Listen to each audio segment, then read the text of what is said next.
George McCoy at Warren Allen Sports Desk. A Sports Center update on 1080 The Fan. Jeff Rust with your Sports Center update. First on The Fan, we got a pair of NBA playoff conference semifinals this evening. First up, the East 2-seed Celtics hosting the number 3-seed Knicks. That is a 4 o'clock tip on TNT and Max. The Celtics are 9-point favorites. Then 6:30, also on TNT and Max, the 1 seed in the West, the Thunder, hosting the 4th-seeded Nuggets. That's fresh off eliminating the Clippers on Saturday. The Thunder are 9.5-point favorites. The Jazz have signed head coach Will Hardy to an extension. That will keep him in Salt Lake City through the 2030-31 season. Hardy has compiled a record of 85 and 161 in his first 3 seasons as part of a major rebuild. And on the diamond, the Mariners, they saw their six-game win streak snapped yesterday. They started a 3-game set in Sacramento today against the A's. Bryce Miller on the bump for Seattle. Luis Severino for the A's. 7:05 first pitch on Root Sports. The M's have won their last 8 series and are now 2 games clear of the A's for the AL West lead. More sports scores and stories in 30 minutes. I'm Jeff Rust from the George McCoy at Warren Allen Sports Desk. Hurt and missing work, insurance companies acting like jerks. Don't call your mom. Call George McCoy at warrenallen.com. It's back. The 11th annual Fan Golf Classic at Langdon Farms Golf Club happens Tuesday, June 24th. Presented by your local Toyota dealers. Reserve your foursome now at 1080thefan.com. This is Danny and Dusty. Meringatang is going to be a thing. You're not coining anything new. With Danny Meringue and Dusty, the Fan Man Hera. I'll throw some monkey sounds in there and call it good. The old Danny Meringue pie? Danny and Dusty on the Odyssey app and 1080. Yeah, this is going to be awesome. The Fan. Good afternoon! Hey, welcome in. Happy Monday. How's everybody doing? Splendiferous. Splendiferous. All right. I'm doing great. Do you guys want to clue everybody else in on what you were saying in my ear during my update? Sweet nothings. Yeah, good luck, man. This is a great update. You're nailing it right now. That's all that was said. You got it. FCC would love it. I don't know what you're talking about. You just got the giggles. Yeah, that's it. Midway through. Just the giggles. You just got the little bit of the giggles. Little giggle britches there. That's all that was happening. That's all it was. Yep. Mm-hmm. As far as you know. How's everybody? Yay, good weekend, everyone? Good weekend? I had a great weekend. Awesome. I had not an all-timer, but a damn good weekend. Okay. Yeah. I got a late invite to do some golf. Oh, hey, all right. I played what the hell is it called? Memorable. Yeah, no. Glendevere for the first time. Oh, all right. Yeah, went out to the east side and with friends of the show in Jeremiah Coughlin and Shane Brennan and Joe Simons had shot 100. Yikes. On the dot. On the dot? On the Well, good thing you made that putt. Right on the nose. I only had one hole that I completely fell apart on, but I basically doubled everything. I had I don't want to hear about that one hole that you did good. No. I had 5 birdie chances and I didn't sink a single one. It was very crippling. Wait, you had 5 birdie opportunities and shot 100? Mm-hmm. And you're claiming you had only one blow-up hole? Mm-hmm. Would you shoot a 50 on that hole? No, shot an 8. I'll show you the scorecard in the break. It was tough. I did not 3-putt the entire day though. Weirdly enough, I know the math. Trust me. I'll show you the math. Yeah. Look, I'll say this reminds me of I've been meaning to. This was like 2 weeks ago at my kid's soccer game, and it was a real life Progressive commercial.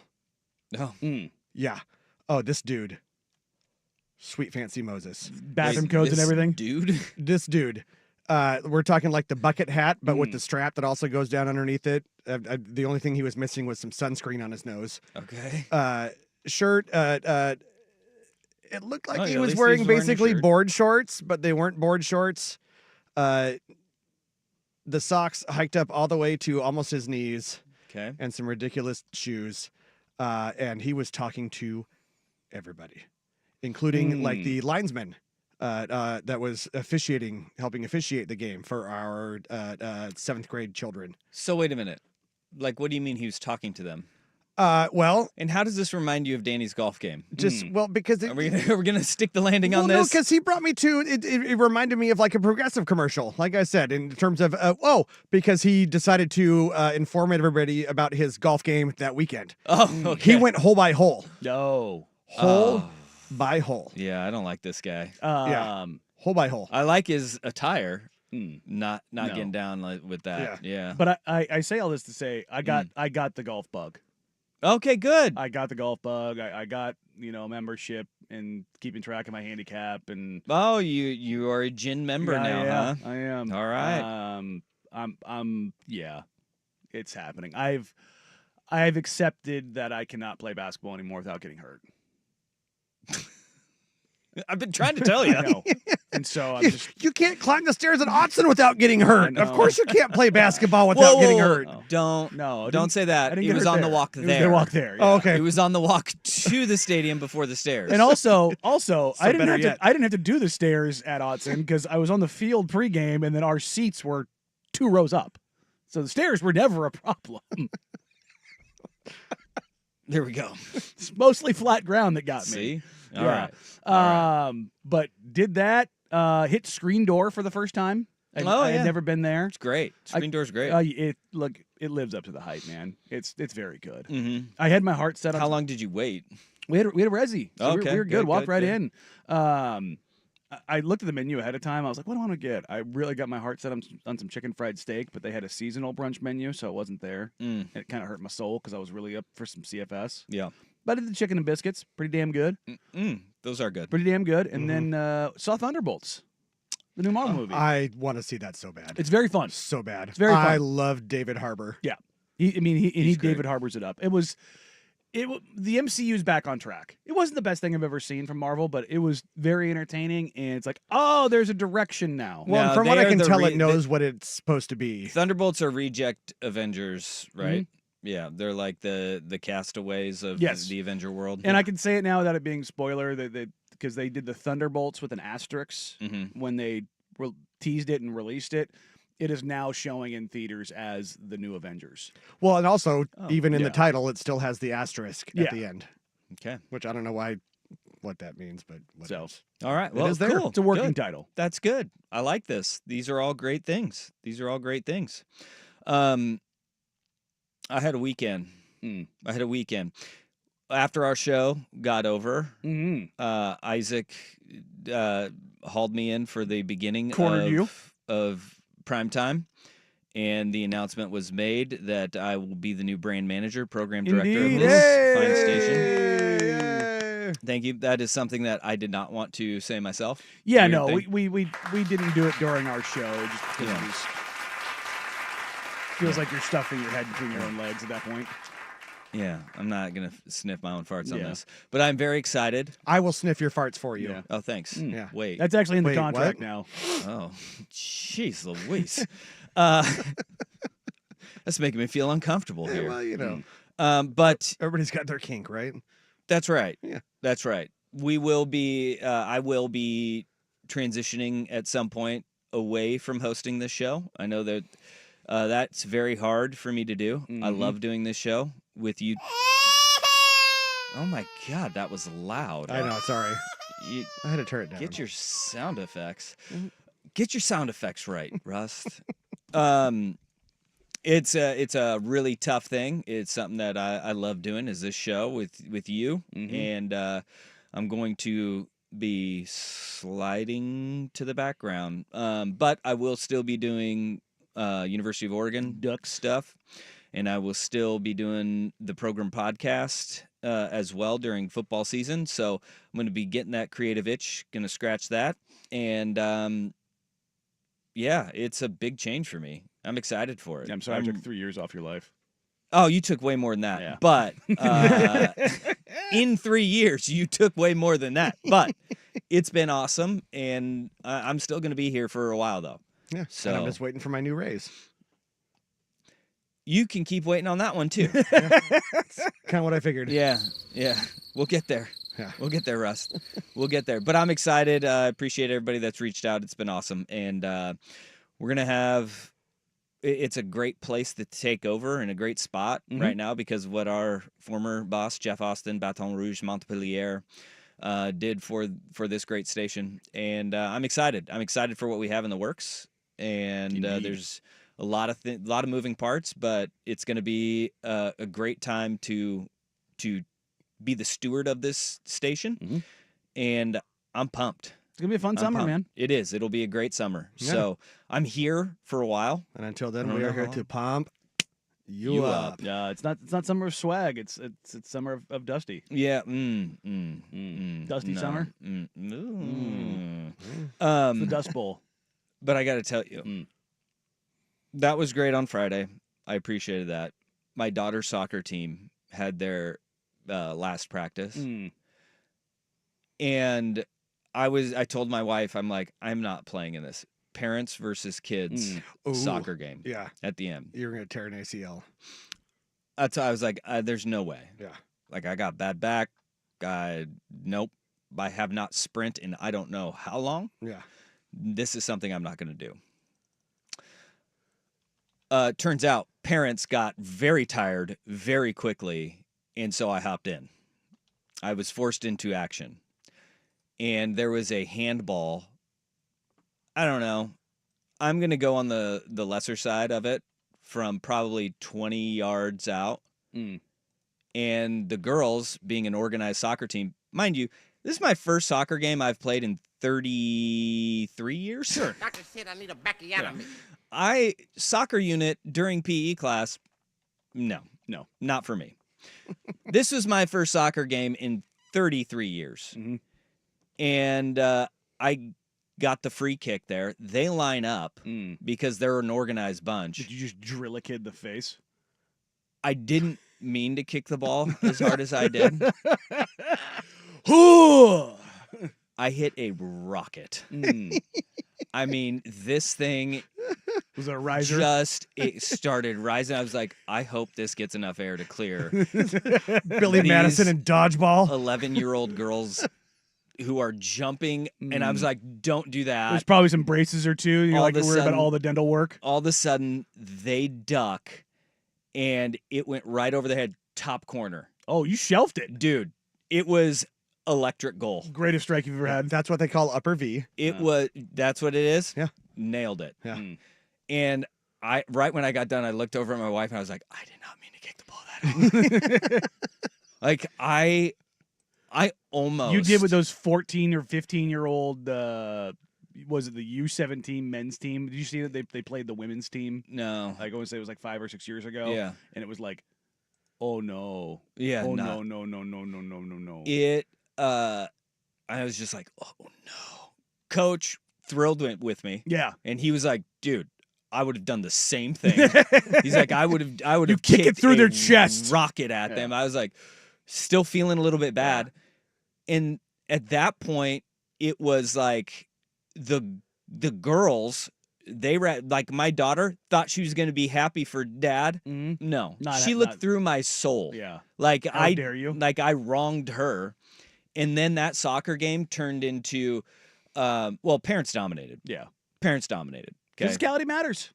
But then they started roughing me up. Oh, there you go. I was starting getting hip checked. Getting chicken winged. Like, oh my gosh. And I'm going, whoa. Right? The competitive side in me. You're not carrying the ball to the corner. I sprinted 3 steps and then I went, no. Yeah. No. You weren't knocking it on with that first touch and chasing it. But then it turned into like some of the parents, it was aggressive. Were there some soccer playing parents? Oh yeah. So there were some good ones too. Like didn't have the gas, but there was some skill still there. Oh, there was a lot of skill there. And I was just thinking, like, there is something very rewarding in sending your message to the kids. Yeah. Right? Like there is. Like, and my daughter rightfully so, because I coached her little soccer team till they were in 2nd grade. And at the end of the season, I said, girls, I've taught you everything I know, which is not much. Yeah. That's what I did, too. Same thing. I was like, it's time for somebody who knows what they're doing. And my daughter reminds me of that all the time. So you had to remind her. So to kind of, get out of here. Yeah. Little touch on some things. I was just like, all right, we still got it. They did not see it the same way, and there were some feelings that I think were hurt. But the parents, they held their own. And I had the question of, what is too much when you're playing, a game like that against your children? Because 8-2 seemed aggressive.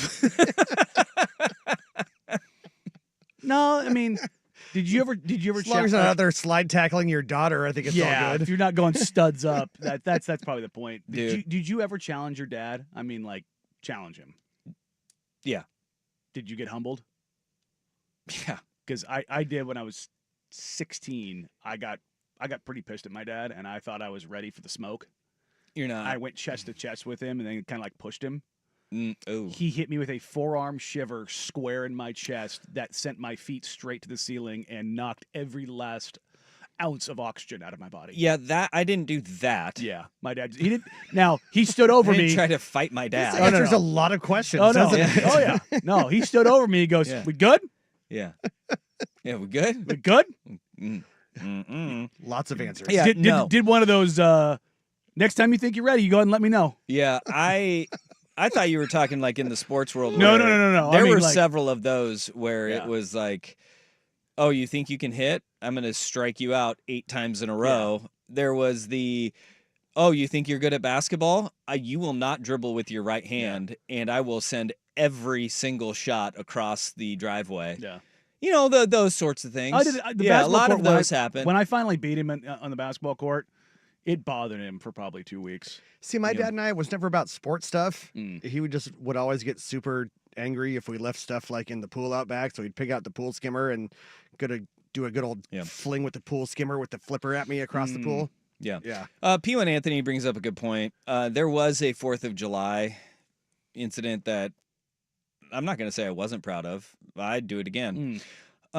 We were over at the Sucanics for 4th of July, and there was a wiffle ball game. And look, my wife... Well, that'll get sideways. Well, my wife touched me up for a double. I brushed her back. Yeah. The very next time to the plate, she gave a cocky strut, and I didn't like it. Yeah. And you can't let that go threw behind her. No, I didn't throw it behind her. I threw it at her. Buzz the tower. Yeah. Yeah. Can't let that go unanswered. Yeah. It was don't show up a pitcher. Mm-mm. And then when she pitched, I had a poetic bat flip. So the competitive juices may get going. It happens a time or two. But P1 Anthony reminding me of that, and boy, I forgot about that. Yeah. Yep. Purpose pitch. I forgot about that. But those moments, they're great. They're great building for your family.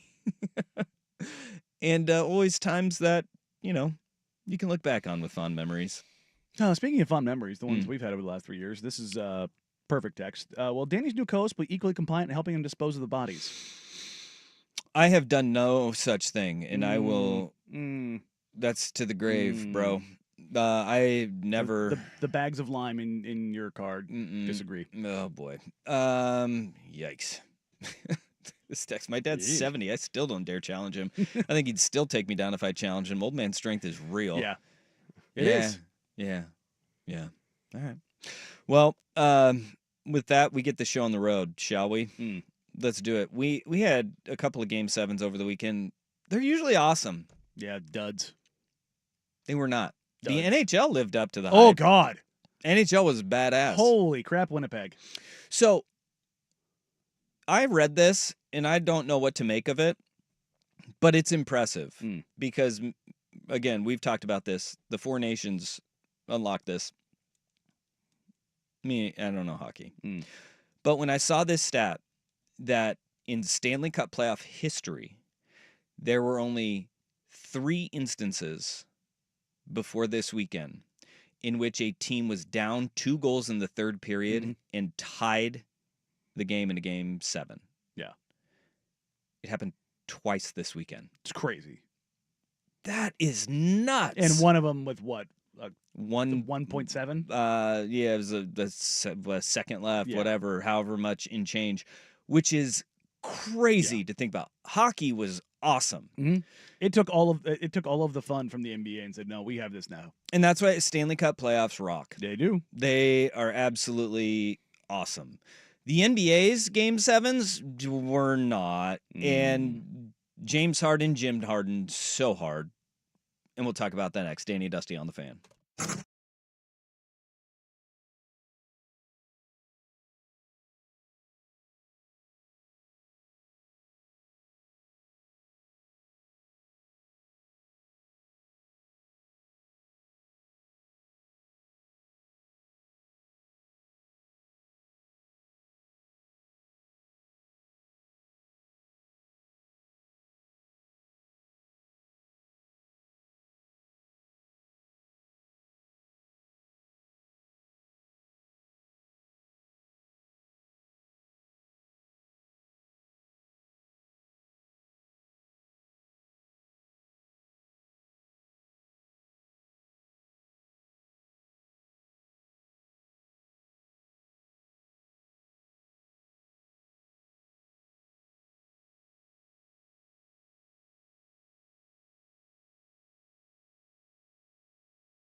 We had a pair of Game 7s in the NBA playoffs.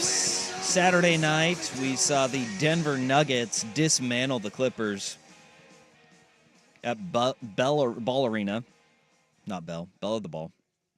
Ball Arena in Denver. What a game that one was. You had Nikola Jokic not having to be the workhorse in the scoring capacity, but still dominated the basketball game. Yeah. But it was Aaron Gordon, Russell Westbrook, and Christian Braun that carried the weight for the Denver Nuggets in a game that Jim Harden absolutely gymmed that bad boy up. Yeah. Bad James Harden in Game 7 showed his face. What's really interesting about this, I was diving into this this weekend, and Haberstroh beat me to it with a very in-depth piece on James Harden in Game 7s. And it's actually kind of crazy. For those, Tom Haberstat does the Blazers broadcast. He also has his Finder article. He had some absolutely insane stats about James Harden's Game 7s over his career. He has one of the higher game score deviations of anyone in Game 7s, as in the sense of I shouldn't say deviations, but consistencies. He's actually more consistent and on game score outperforms guys like Kobe and Tim Duncan. It's kind of weird. The crux of it comes down to he's one of the best in Game 7s all time in steals, in blocks, in assists, but where you see the monumental cavalcade drop-off, points, turnovers. He doesn't score, and he turns the ball over. Field goal percentage, too. I mean, he was dreadful in that. The thing about Harden is, sure, you can give me the assists, you can give me the steals. Where he impacts the game the most is his creation on the offensive end of the floor and creating shots and looks. There are looks that he does not pass up in a regular season game for sure, and surely not in a playoff game that he just passes up in not just crucial situations, but throughout the course of a game. James Harden went 2 of 8 from the field. Mm-hmm. 2 of 8. And James Harden, the player, is not a guy that limits himself to 8 shot attempts. Not only that, he was 1 of 4 from 3. You want some nasty James Harden 3-point numbers? Didn't get to the free throw line. Yeah. It's different. And that's the thing is that, he doesn't get to the free throw line because he's not taking those shots. It's like a force field is built up around him to where he just says, no, I'm not going to be the guy that misses a bunch of shots in the game, and he limits himself to 8 shot attempts. You want some nasty 3-point numbers? Yeah.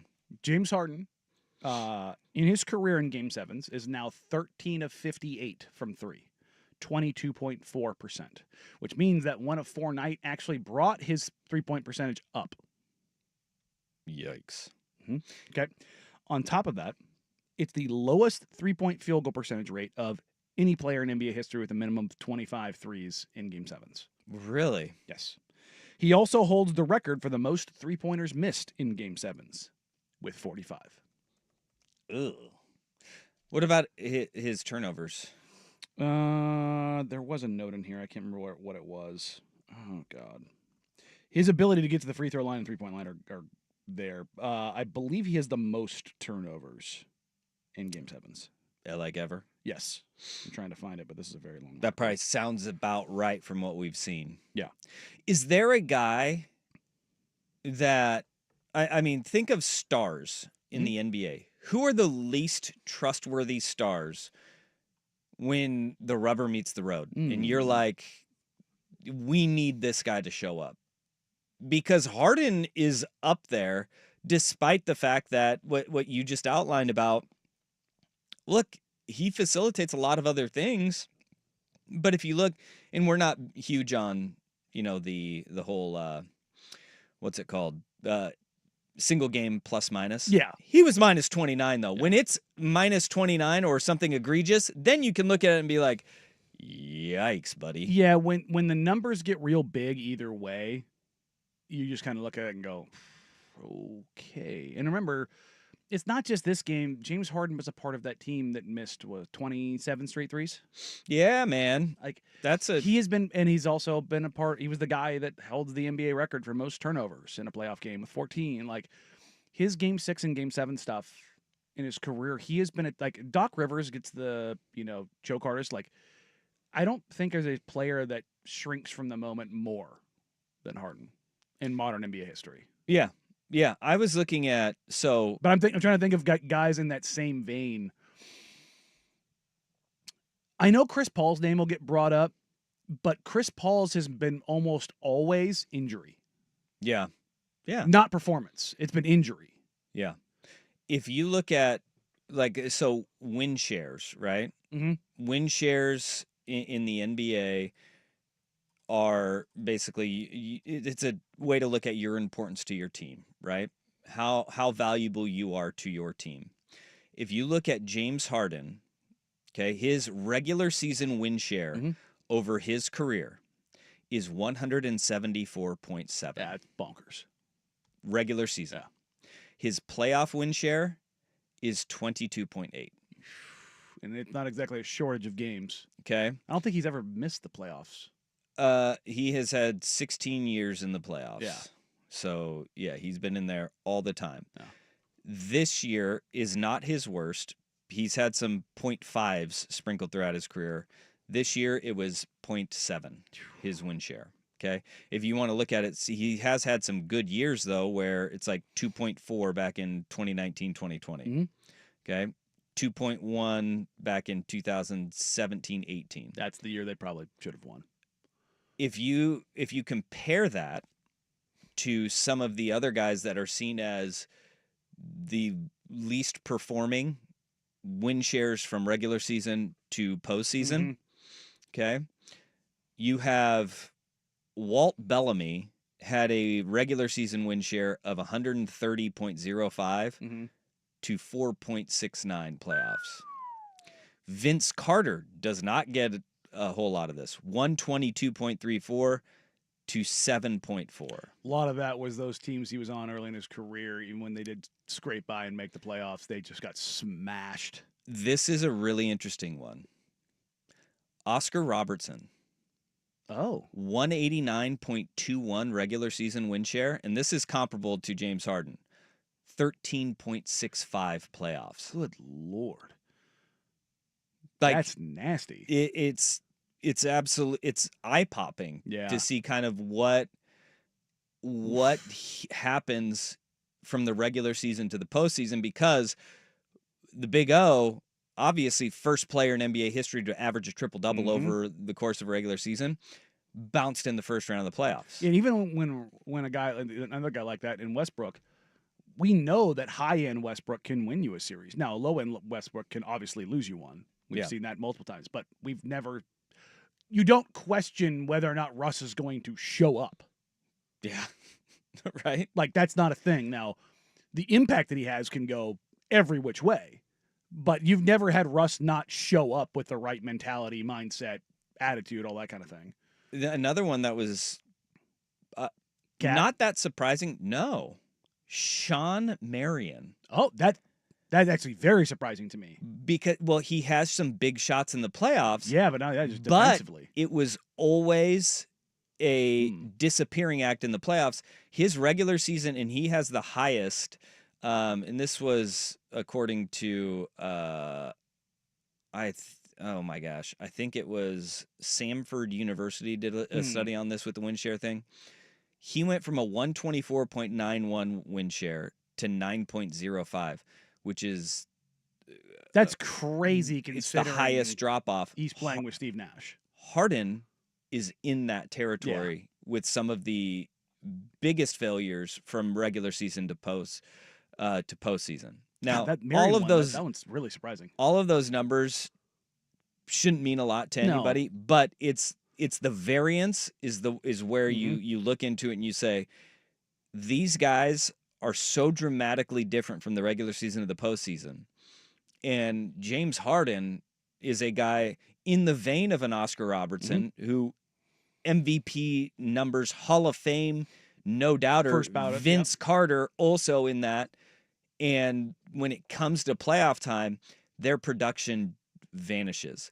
And Vince Carter's a little bit different because you think of an 82-game regular season schedule, and especially in his years in Toronto, what they relied on him in the type of player he was, being an explosive player, he would always run out of gas come playoff time.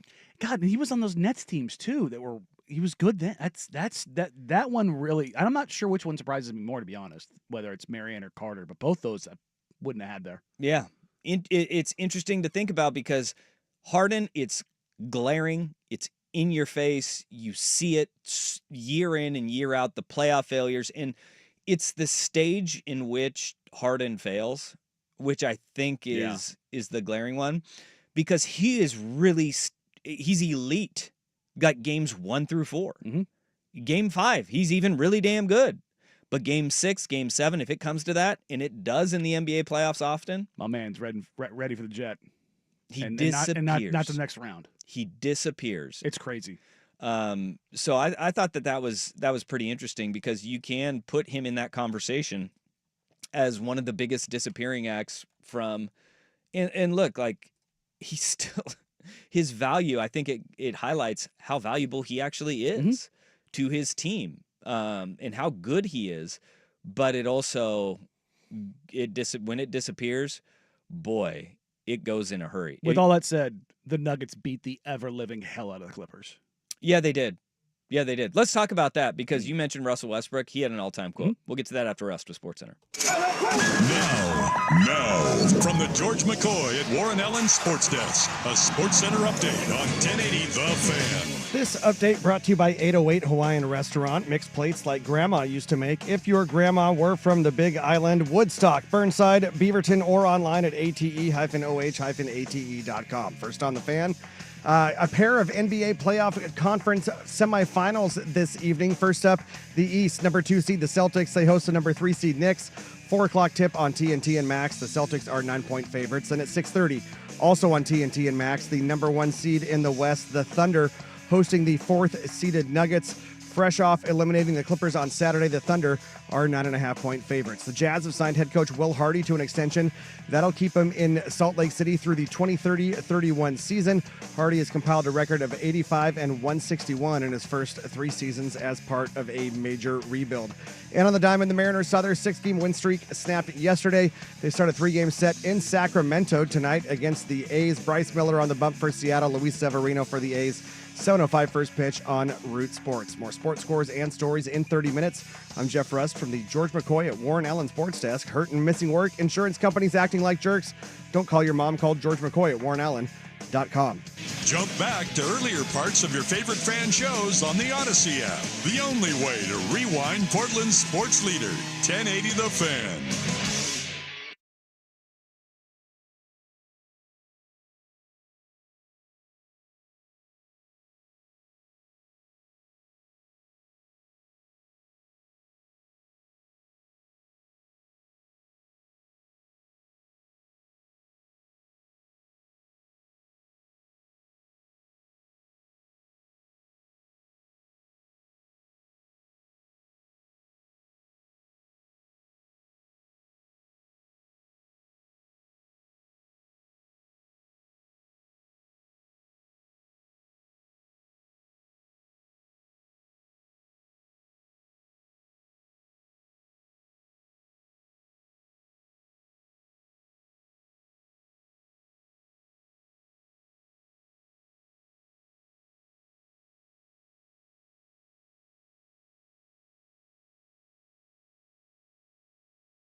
All right, we talked about the fall off of James Harden, which, look, that was a signal, but that was not the reason why the Clippers lost. No, the Clippers lost because the Nuggets couldn't miss in the second and third quarters.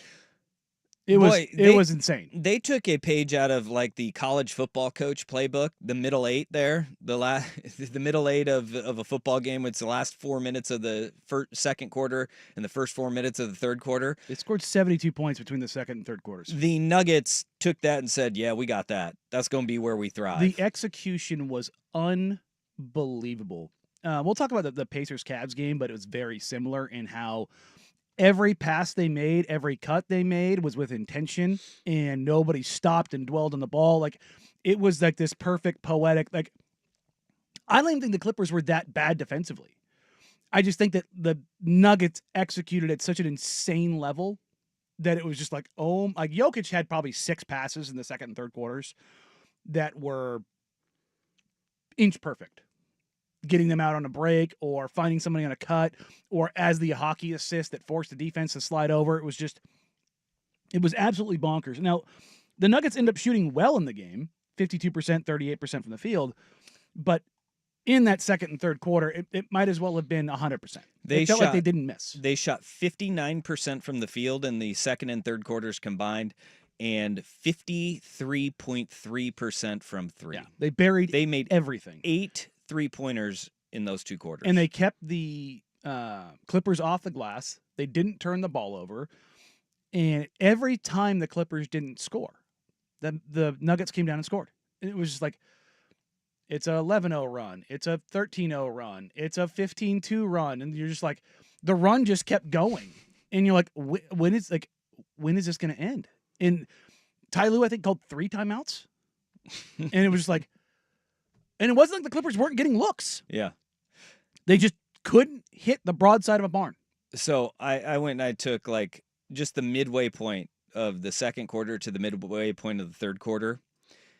In that time, the Nuggets shot 62% from the field, 13 of 21, while the Clippers shot 8 of 21. No. I mean, they 62% to 38%. There's your game. That was the game. They pushed the lead out to 28, 29, I think, at one point in time. There's your game right there. It was over. And it was just like, oh my, like, I'm just sitting there watching this going, what the hell is happening? Like, it was weird, man, because the Clippers have been so, now we talk about strongest link versus weakest link stuff so much. Ty Lue tried everything. He changed the starter. Chris Dunn was the starter coming in. Went to Derrick Jones Jr. Derrick Jones Jr. starts the game, scores the Clippers' first 7 points. Well, he's been listening to sports radio in L.A. going, I'm not going to get J.J. Redick. I'm not going to go out and making no adjustments here. Yeah, no. I'm going to throw everything at him. And he tried. And that was one of the things that we talked about with this Clippers team is that they had counter punches. None of them were landing. I mean, well, the Clippers started the game very well. Like Derrick Jones Jr. had their first 7 points, but the problem was I think he had 8 shots in the first 6 minutes. Because the Nuggets gave him the Westbrook treatment. And if DJ hits, and I'm not blaming DJ. I'm just saying in the sense of if he hits a couple of those threes, now all of a sudden Denver's got to extend their defense out a little bit more and they have to get out of their shell. And then maybe it changes the flow of the game. But him, Chris Dunn, Batum, Bogey, everyone, and Harden wasn't even shooting. It was just like, and Kawhi, every look that it looked like he got to, it looked good, but it hit the back of the rim. Yeah. Popped out or just kind of spun out. And we were just sitting there going, that was a good look. But meanwhile, the Nuggets are getting great looks and they're capitalizing on every freaking one of them. Every single one. If you also take into, we were talking about the aggressiveness of James Harden going away. Kawhi Leonard shot 9 free throws. As a team, the Clippers shot 22 in the game. So it was aggressiveness just kind of waned. And the only guy getting to the line was Kawhi Leonard in that game. But you got to give credit to the Denver Nuggets. David Adelman doing an incredible job with taking over a team that lacks depth, only playing really one guy in Russell Westbrook for a majority of this playoff series off the bench. Peyton Watson was getting minutes as the series wore on, and he was getting more and more minutes. And if you look at the minutes he gave him, he didn't shoot a lot, went 4 of 4 in 17 minutes from the field, hauled in 4 rebounds, got a steal, had a block shot. That's about the best case scenario for Denver when you have a short bench. You're only really playing 2 guys coming off the bench. Those 2 guys showed up in a massive way for Denver. In the second and third quarters, the Nuggets outscored the Clippers 72-40. Yeah. Another guy we haven't talked about, Michael Porter Jr., man. Dude, he was a gamer. He showed up. He showed up, and he is not well. No, that left arm's hanging on by a thread. Here's the stat that I take away from this game in the second and third quarters. The Clippers had 1 player, Kawhi Leonard, scoring double figures. The Nuggets had 6 in the second and third quarters alone. The Clippers in the second and third combined quarters alone. The Clippers hit 15 shots. The Nuggets hit 27. Yeah, there it is. Game, set, match. All done. I mean, they just got run out of the gym. All right, let's get to the quote of the playoffs so far from one Russell Westbrook. Oh, indeed. Showing a lot of awareness. Danny and Dusty on the Fan.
A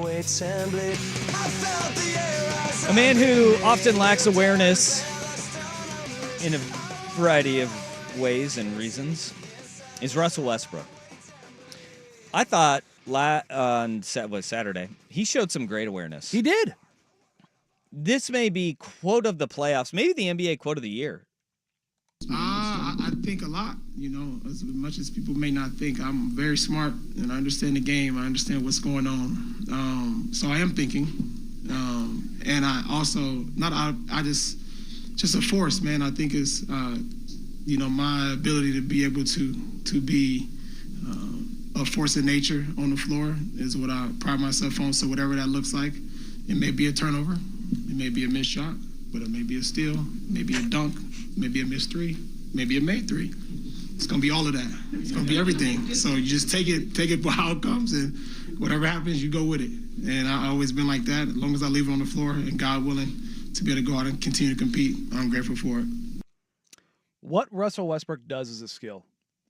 It really is. His tenacity. Look, the Russell Westbrook experience is not for me. 100%. 100%. I can't live with that kind of volatility. It would drive me insane. I'm thrilled that he was never on a team that I had to cover. Doesn't mean I don't think he's an all-time great. And if there's we've talked about this off air plenty. The number of guys who give a damn to the level that actually matters is very limited in the NBA. Across sports, not just the NBA, across sports. The guys who literally leave it all out there every single night, he's on that short list. And it can be an S show, but it can also be truly great. What that quote gave me and what I took from it is Russell Westbrook has spent a lot of time on therapy and it's worked. Yeah. Because it's like a half joke, but it's honest. The criticisms that he has gotten over his career, the way that people have targeted him and attacked him, and a lot of it is fair because of that volatility that you're talking about. It takes a lot to be able to process that, internalize it, and be at peace with it. And he is. Yeah. And he knows it. And that is something that is actually really special about Russell Westbrook, because so many guys either do not acknowledge it and understand it, and it's just like ignorance is bliss. He knows it. He knows everything about it. And he's okay with that because it's what makes him great. It's also what makes fan bases, coaches, general managers, media, everyone all just want to rip their hair out watching Russell Westbrook. And I give him a ton of props for that because it's a really, really difficult thing to do. No, it is. And like at the end of the day, he's going to go out on his shield. Yeah. And there's a lot. James Harden won't. We've seen it. There's an unwillingness to do that. With Westbrook, love him, hate him. I don't think there's anybody who's ever watched Russell Westbrook play basketball that doesn't feel something about him. Well, and here's the thing is that we applaud the going out on your shield. That means you're dead. Yeah. And that's him. Yeah. Is that he isn't standing on the mountaintop. What once with the Lakers? Was he on that bubble team? No. Okay, never. Then this is a guy that always goes out on his shield because he gets stabbed in the heart. And that's going to be kind of what will define his legacy, though. But he's also not on that list of, the playoff volatility guys. No, because this is who he is in the regular season, too. I mean, it's the same guy, but it's head-scratching. So good on you, Russell Westbrook. And now we have the NBA playoffs where, look, the bracket is set. We already had a game one in the Eastern Conference with the Pacers and the Cavaliers. And if you thought round one was physical with Indiana, whoa, Nelly, round two is even more. The matchups in round two are all so good. So good. You have a 6-7 matchup in the West with the Timberwolves and the Warriors. Yeah. It also goes to show you just how tight the West really was this year. A 1-4 chalk happening with the Thunder and Nuggets, which Oklahoma City's been sitting, waiting. and the rest versus rust will be real, but it's also 10 days of rest with young legs, and then you have 2 days of rest off of Game 7, only playing 6 guys. Mm-hmm. That's going to be a grind for the Denver Nuggets. And then you have 1 through 4 all making it through in the Eastern Conference, and we're going to have a lot on that coming up as the show continues to go on. I want to take a breath from the NBA really quick, and we got to talk. We got some football that we can talk about. How dare you? Yeah, well, it's really good football stuff. I got 2 NFL stories that are just fantastic. All right. And we have USA Today dipping into college football, where Dan Lanning ranks amongst the 25 best coaches in all of college football. Oh. Danny and Dusty on the Fan.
Now, from the George McCoy at Warren Allen Sports Desk, a Sports Center update on 1080 The Fan. Jeff Rust with your Sports Center update. First on The Fan, we got a pair of NBA playoff conference semifinal game ones this evening. First up, the East number 2 seed Celtics hosting the number 3 seed Knicks. That's a 4 o'clock tip on TNT and Max. The Celtics are 9-point favorites. Then at 6:30, also on TNT and Max, the number 1 seed in the West, the Thunder.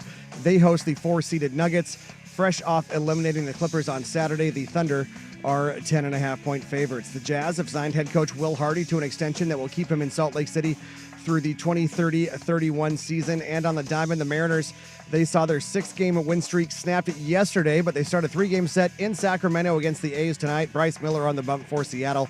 Luis Severino for the A's. 7:05 first pitch on Root Sports. The M's have won their last 8 series. They are 2 games clear of those A's for the AL West lead. More sports scores and stories in 30 minutes. I'm Jeff Rust from the George McCoy at Warren Allen Sports Desk. Hurt and missing work, insurance companies acting like jerks. Don't call your mom. Call George McCoy at WarrenAllen.com. The Fan Merch Locker has a new black 1080 The Fan hoodie, as well as classic long and short sleeve tees. Get yours now at 1080thefan.com.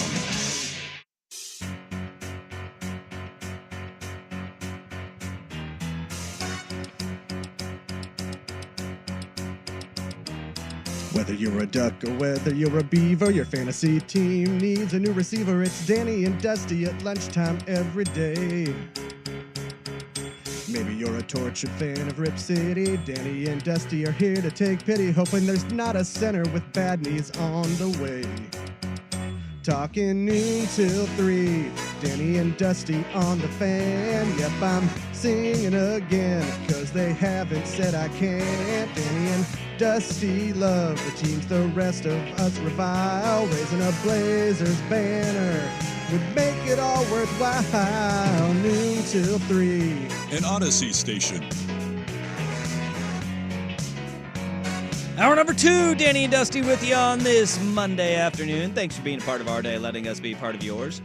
Whether it is 1080 AM, 99.5 HD2, the Odyssey app, twitch.tv/1080am The Fan, or the party people on the YouTube stream, youtube.com/1080am The Fan. Let's party. Got a YouTube comment, want to get to. Our NBA crack research staff, which is you, Danny. Yeah. Is this the first time in NBA history we've had a 4, 6, and 7 seed all make it through? I mean, the 4 we could probably throw out of it, but I think we've had a couple of times where we've had a 6 and 7. Yeah. I'm trying to think. We believe Warriors were an 8 seed. I think there's been a couple times 6 and 7. Now, maybe not in the same bracket, the same conference, but 6 and 7 I'm almost certain have. All right, we'll look that up. We're gonna try to get the answers for you. USA Today had their college football scribes all make a list of the top 25 coaches in college football. Released it today. This is not going to be a surprise to you, but 15 of the top 25 reside in 2 conferences. Oh, no way. Which conferences are those? The SEC and the Big Ten. Yep. And the top 10 is dominated by the SEC and the Big Ten. When you look at it, 9 of the top 10 are from the SEC and the Big Ten, which is pretty. I'm looking at this. I see 8 of the top 10, and I don't know why they said 9 of the top 10. Because if you look at it, we can go from 10 down to 1 here. Number 10. Yeah, because Dabo and Freeman are both in the top 10. Yeah. Well, we'll get to that. Number 10 is Brian Kelly of LSU. He's a really good coach. I don't like Brian Kelly. Not a great person, but great coach. Phenomenal football coach. A better recruiter than his recruiting videos would lead you to believe. Yeah. And, I mean, when it comes to X's and O's, his teams are always dialed in. At Notre Dame, it was a manpower thing. Mm-hmm. At LSU, he is doing a really good job. Yeah. Number 9 is Lane Kiffin at Ole Miss, he's the portal king, goes in. Everybody makes a big deal about Dion going to the portal so much. Lane Kiffin rebuilds his roster every damn year through the portal. And loses dudes in the transfer portal. Yeah. And, I mean, Quinton Judkins. I mean, the big difference between Dion and Lane is that Lane recruits the hell out of high school kids, too. And he maximizes his quarterback play. He does a phenomenal job. It'll be interesting to see without Jackson Dart what their quarterback situation looks like, but he is a bona fide, really damn good coach. I mean, everybody knew Lane was a great coach. It was just about maturing and kind of finding who he was. Kalen DeBoer at Alabama is number 8. You look at what he went through at Alabama this year.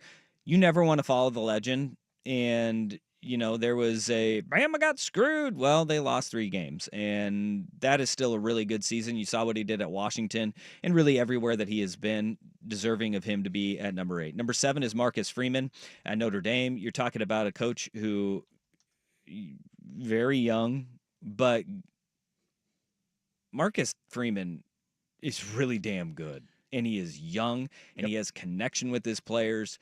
And you saw what they did in the college football playoff this year. I'm going to be interested to see just how good Notre Dame is going forward in the recruiting area.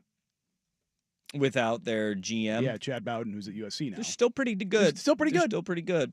Number 6 is where Oregon's Dan Lanning comes in. And you think of Lanning and Freeman going 6-7. Those are two guys that good young coaches. They're entering year 4, and we have seen what they've been able to do. Here's what they say about Lanning. While he's only 3 seasons into his career as a head coach, the 39-year-old former Georgia assistant has transformed the Ducks into one of the elite programs in the FBS. After reaching the Fiesta Bowl in 2023, last year's team went unbeaten in the regular season and has earned the top seed in the college football playoff bracket before losing in a rematch with the Buckeyes. Lanning is one of the biggest names among the next wave of coaches. Number 5 is James Franklin. That makes my eyebrow go up a little bit. I think he's a great coach. I think Joel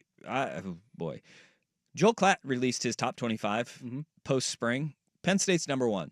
And the people talking themselves back into Drew Aller is continuing. And I said this at the time. I think Drew Aller is a fine college quarterback. I don't understand the NFL love affair. Yeah, we looked ahead of the 2026 NFL mocks, and he was like the second quarterback, and I'm just like, what? Why? Why? I don't get it. Usually I reserve the judgment when you don't see a guy very much and you don't see him in high leverage situations. We have, and it hasn't been great. No. What they say about Franklin is a national championship continues to elude Franklin and the Nittany Lions, though last year's team notched a pair of playoff wins to reach the semifinals. While detractors will focus on what he isn't, Franklin has returned Penn State to national prominence and crafted a Hall of Fame-worthy resume. As with Ryan Day, a title would force a drastic reevaluation of Franklin's career. They're going to be really good this year. Yeah, but they are going to be really good. The title part of that, it's like Penn State's never been anywhere near close. Yeah. On a talent scale. Not there. Yeah, I mean, they have a lot of holes to plug too with Abdul Carter and Tyler Warren leaving, but they bring back that big core outside of those two guys, which are big ones. Yeah, and look, they've put a lot of guys in the NFL in the trenches in the last couple of years, but Tyler Warren was their leading receiver, pass catcher, yards, everything, because their wide receivers sucked. Yeah. Well, they were banged up. Like, they were good at the beginning of the year, and then they all got injured. Like, they were injured everywhere. They had nothing to go to, and it's not like they're not Ohio State. They aren't getting top 10 wide receivers in the NFL draft year after year after year after year. Yeah. They're going to be an interesting one to follow. Sark at Texas comes in at 4. Dabo Swinney of Clemson comes in 3. And then you have Ryan Day at Ohio State as the number 2 coach in college football, according to USA Today. You win a national title, and all of a sudden the whole idea of your 70-10 record starts mattering a little bit more. Yeah, it obviously holds a lot of weight, and they got over the hump, and they went through it last year, losing to Oregon, losing to Michigan, and then they peaked at the right time last year. Number 1, and rightfully so. He has more first-round picks and losses. Kirby Smart at Georgia. Yeah. Kirby Smart at Georgia, the number 1 football coach in the land, and I don't bat an eye at that one bit. Not one stinking bit. Look, if you want to put Ryan Day up there, it's fine. He joins the list of, 4 active coaches who have now won a national title? It was 3, wasn't it? It was Dabo, Kirby, and Mac Brown, and Mac Brown's gone. Yeah, so now it's 3. He is now the 3rd. Yeah. Yeah, because Mac Brown, he gone. It's hard to win a national title in college football. And with Nick Saban gone, with, even Jimbo Fisher, Mac Brown, those guys out, it's a very small list of national title winning coaches. What I find interesting about this list is that it's not just dominated by the Big Ten and the SEC, and rightfully so. They're the 2 best leagues. They pay the coaches. That's where the coaches are going to go. But this is wholly a what can you do for me now list, because Kyle Whittingham, who is one of the top 10 coaches in college football, has dropped out of this, and he is now at 12 and he just can't find a quarterback, for God's sakes, but they still find a way to be competitive and good. But what stuck out to me was the fall of some really big names across college football. And what the change of scenery will do for you. And this isn't just these guys are great coaches, they're in great situations as well. That's why the Big Ten and the SEC is littered throughout this, is because the great coaches go to the places with the great resources. And some of the guys that have infiltrated the list are guys like Rhett Lashley, who wins the ACC in his first year of SMU being in the ACC. He's only a third-year coach, entering his fourth season. He's done an incredible job at SMU, but what is the thing? SMU bought their way into the ACC. They've got unlimited resources. He pops up into this list. He is one spot ahead of Lincoln Riley at USC, and nobody would have had Lincoln Riley on this list at 23rd before last season, and he's 2 games over 500 at USC. Over the last 2 years. Yeah. 13-11 over the last 2 years will do that to you. Yep, and this is a what can you do for me now? Not seen on this list, and Mario Cristobal's in at 25.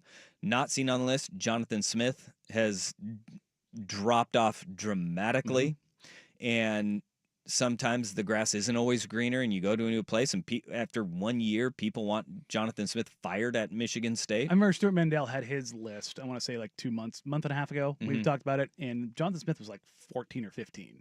So it's kind of eye of the beholder type stuff, and people are, I think, at least on the national level, interested and excited about what Smith's going to do at Michigan State going forward.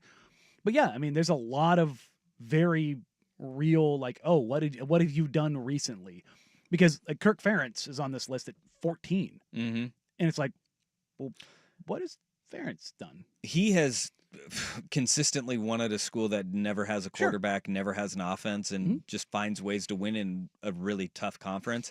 And he and Whittingham, they get you guys done it for 20 years, have been so consistent for so long and so good. We can't deny you. Like they'd get the David Shaw treatment, right? David Shaw would be on this list. Guys like Spencer Danielson at Boise State, Kenny Dillingham at Arizona State. Yeah, that one surprises me when you talk about the most, like. Well, hold on, they're not making the list. They're not in the top 25. Yeah, and that's what I mean. Not making that top 25 is surprising to me, especially when you're talking about the recency bias. Like Levitt right now is he's the 3rd favorite for the Heisman. I don't know, depending on which market you look at. Yeah, like you were turning most of your team. Now you are losing Scadaboo, which might be heart and soul of your team. Danielson is losing. Ashton Genty, pretty good. Pretty helpful guys. But both those coaches have shown what they can do. And for Danielson at Boise State, it's kind of like picking up a baton that was dropped, where Dillingham is starting it. Yeah. That's the thing. They're getting better. Like Kenny Dillingham is finally, we've said it for years and years and years, sleeping giant down in Tempe. He's starting to wake them up. And consistency will be the key, as with any program, but they're finally recruiting at a high level. The coaches are not leaving in mass after you have one good season. Kenny Dillingham's a damn good coach. Yes. And he is going to make Arizona State consistent down there. That's the guy who's going to be on this list in a year or two, or should be on this list now. He will be on there next year. I think Jonathan Smith, if he has a good year next year, he'll be back on this list, because this is wholly what can you do for me now? Yeah, and that's the part of this. It's like, I think it's 2 very different lists when you're talking about who are the best active coaches versus who are the best coaches, quote unquote, right now. It's you can cut and slice that a lot of different ways. I don't disagree, though, that 15 of the 25 best coaches reside in 2 conferences, and the reality is, that's probably just going to continue to be that way. Yeah. Right? Like Dillingham, probably not going to leave Arizona State because he's entrenched there. He's from there. It's his home. Like he's already at his literally spot. where he's at. Dabo isn't going to leave Clemson until he retires. But outside of that, it's free game. Or until they run DeBoer out of town in Alabama, and then maybe he'll. Yeah, you're telling me that an SEC school isn't going to come calling to Rhett Lashley and say, "Hey, I know you got great resources at SMU, but would you like even more resources?" And come and do the damn thing. Yeah. I see this getting even more imbalanced, and look, that's a bummer for Big 12, ACC, and Pac-12 in the future of the Pac-12. But it's a reality that we live in now. All right, there's your top 25 coaches. As said by USA Today, Big Ten dominating, Dan Lanning of Oregon coming in at number 6. Coming up next, we've got a couple news and notes from the NFL. We have one player who I don't think he understands it, and a coach who definitely understands it. Danny and Dusty on the Fan. Summer's finally on its way, and now is the best time to spruce up your home. Are your old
All right, I went and I did the research on this. No, it's Reddit, so I don't know. But there has been a 6th and a 7th seed advancing in the NBA playoffs only 3 times in NBA history. Yeah. 1987, when Houston and Seattle both advanced. 2023, when Golden State and the Lakers both advanced. And then this year with the Timberwolves and the Warriors. So Golden State's been part of it twice. And if you're keeping track at home, 2 of those 3 are since the advent of the play-in tournament. Yep.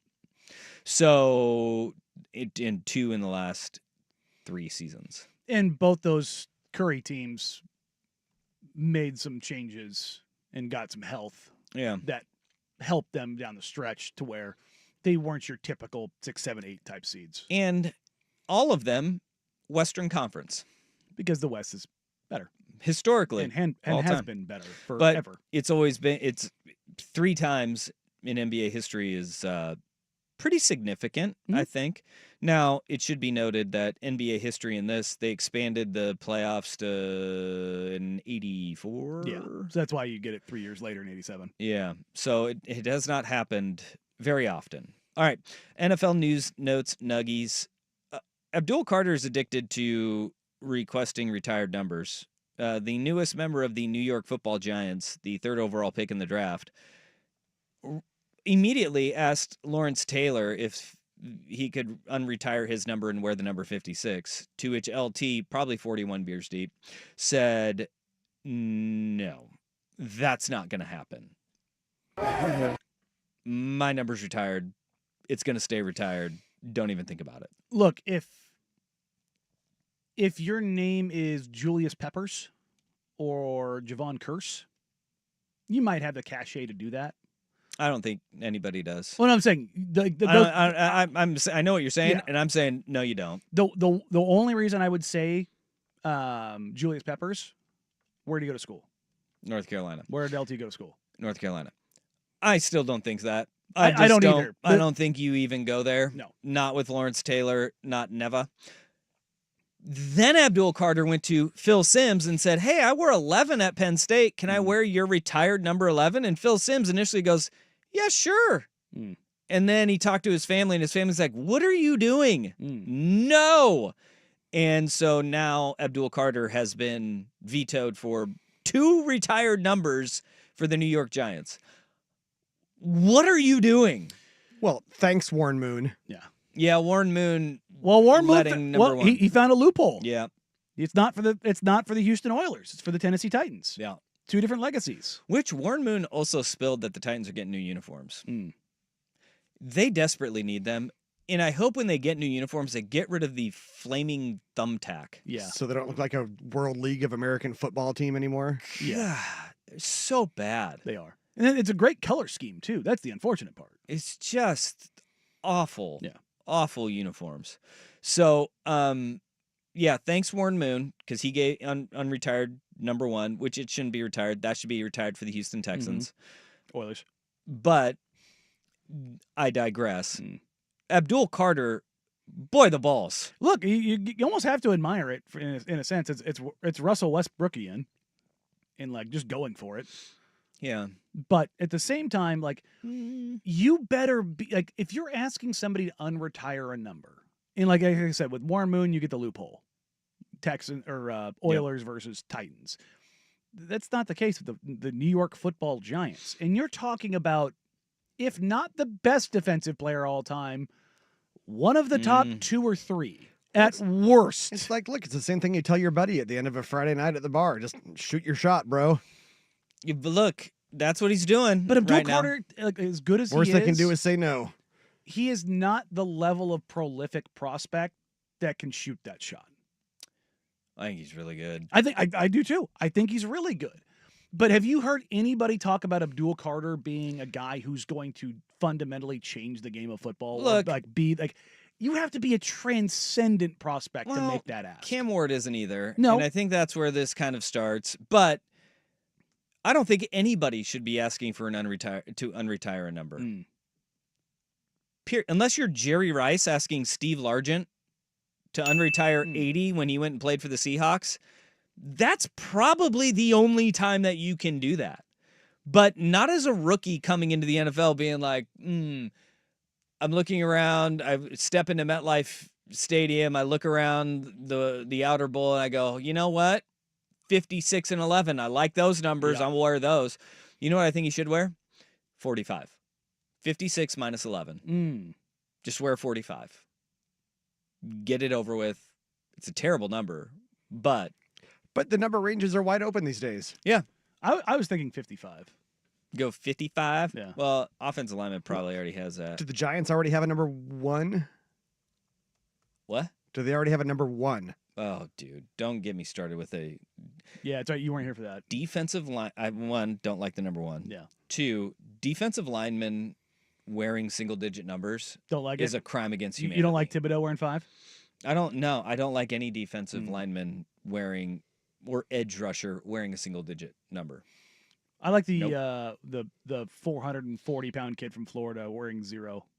That was just tremendous. It was the biggest 0 you've ever seen in your entire life. Yeah. Well, let's see. What are the available numbers for the New York Giants? I think he switched to 21. That's what he did? Yeah, I think he landed on 21. Well, no, at Florida, because he was 0. Yeah, he was yeah, 0, I yeah. think, his freshman No, or sophomore year, and then he was 21. I was like, hell yes. Yeah. I don't. Oh, boy. I wonder if, because now he's waiting so long, all those single digits are going to be swooped up if that's what he wants to do. Especially if he wants to play for the Yankees.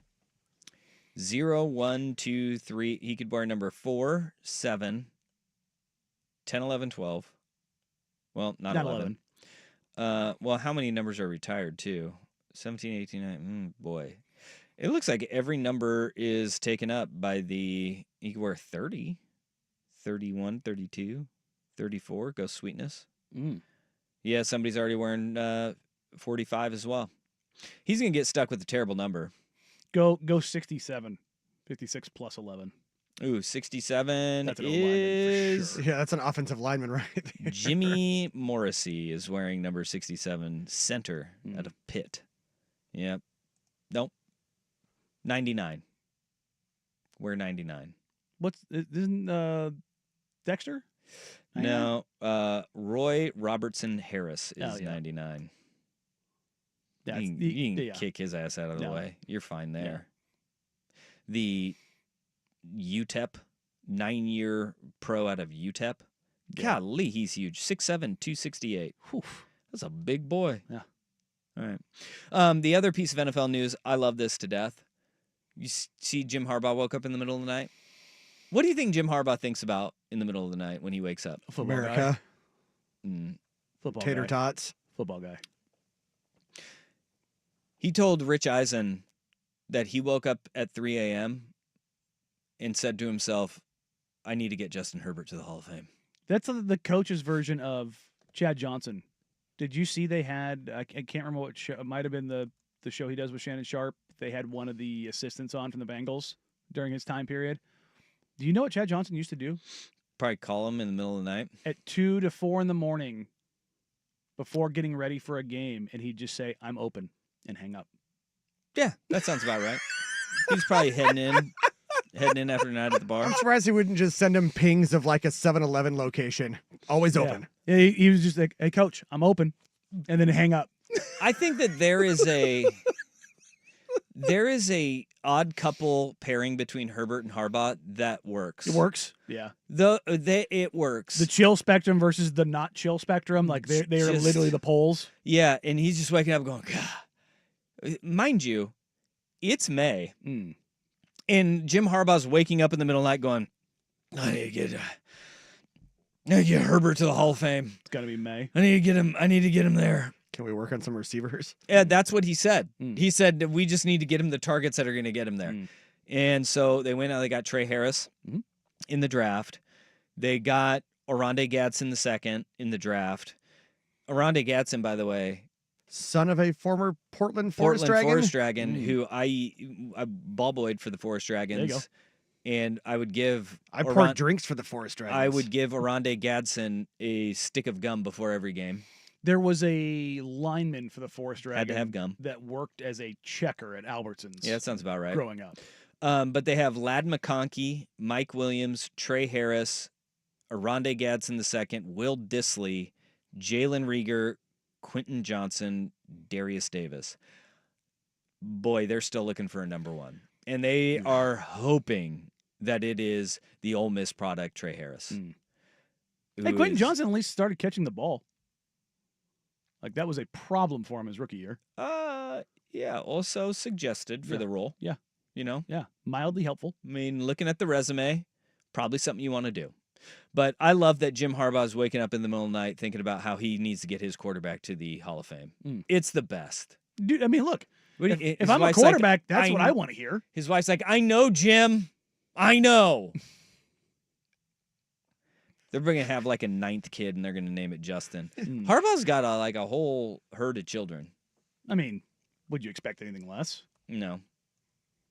I think he has, let's see, 7. Well, He's got 7 kids. Justin works with the Jays, too. I was going to say, do they all start with the letter J? No.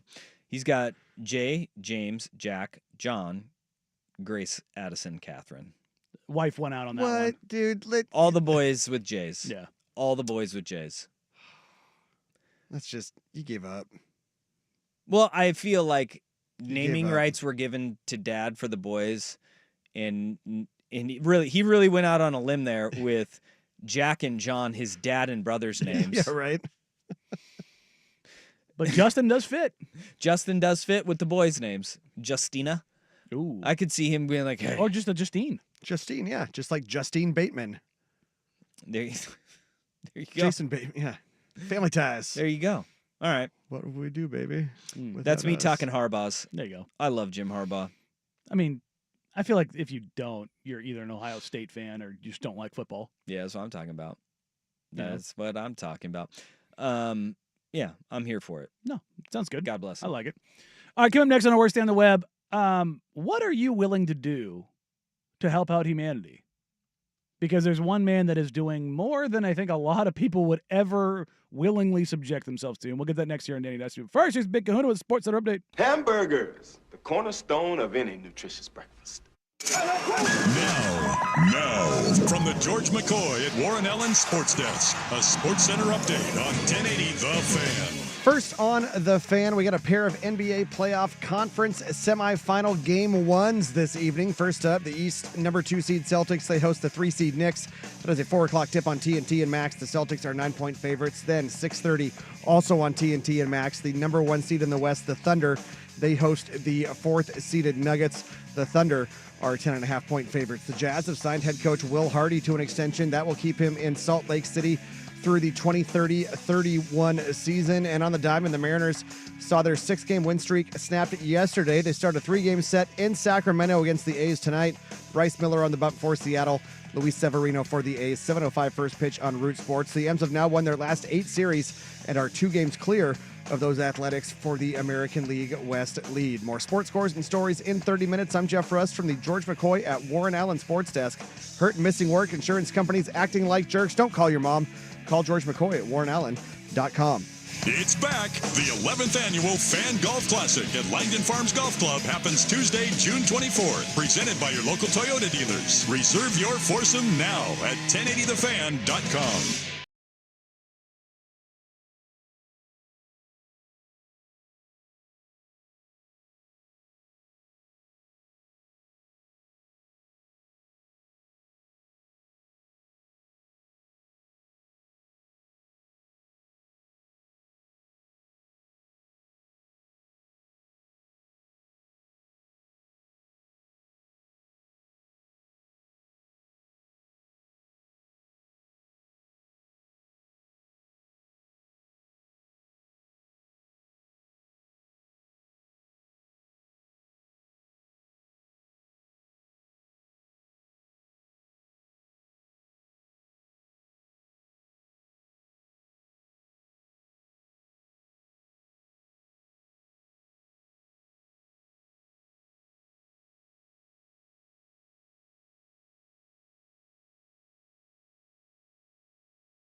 It's time for today's worst day on the web.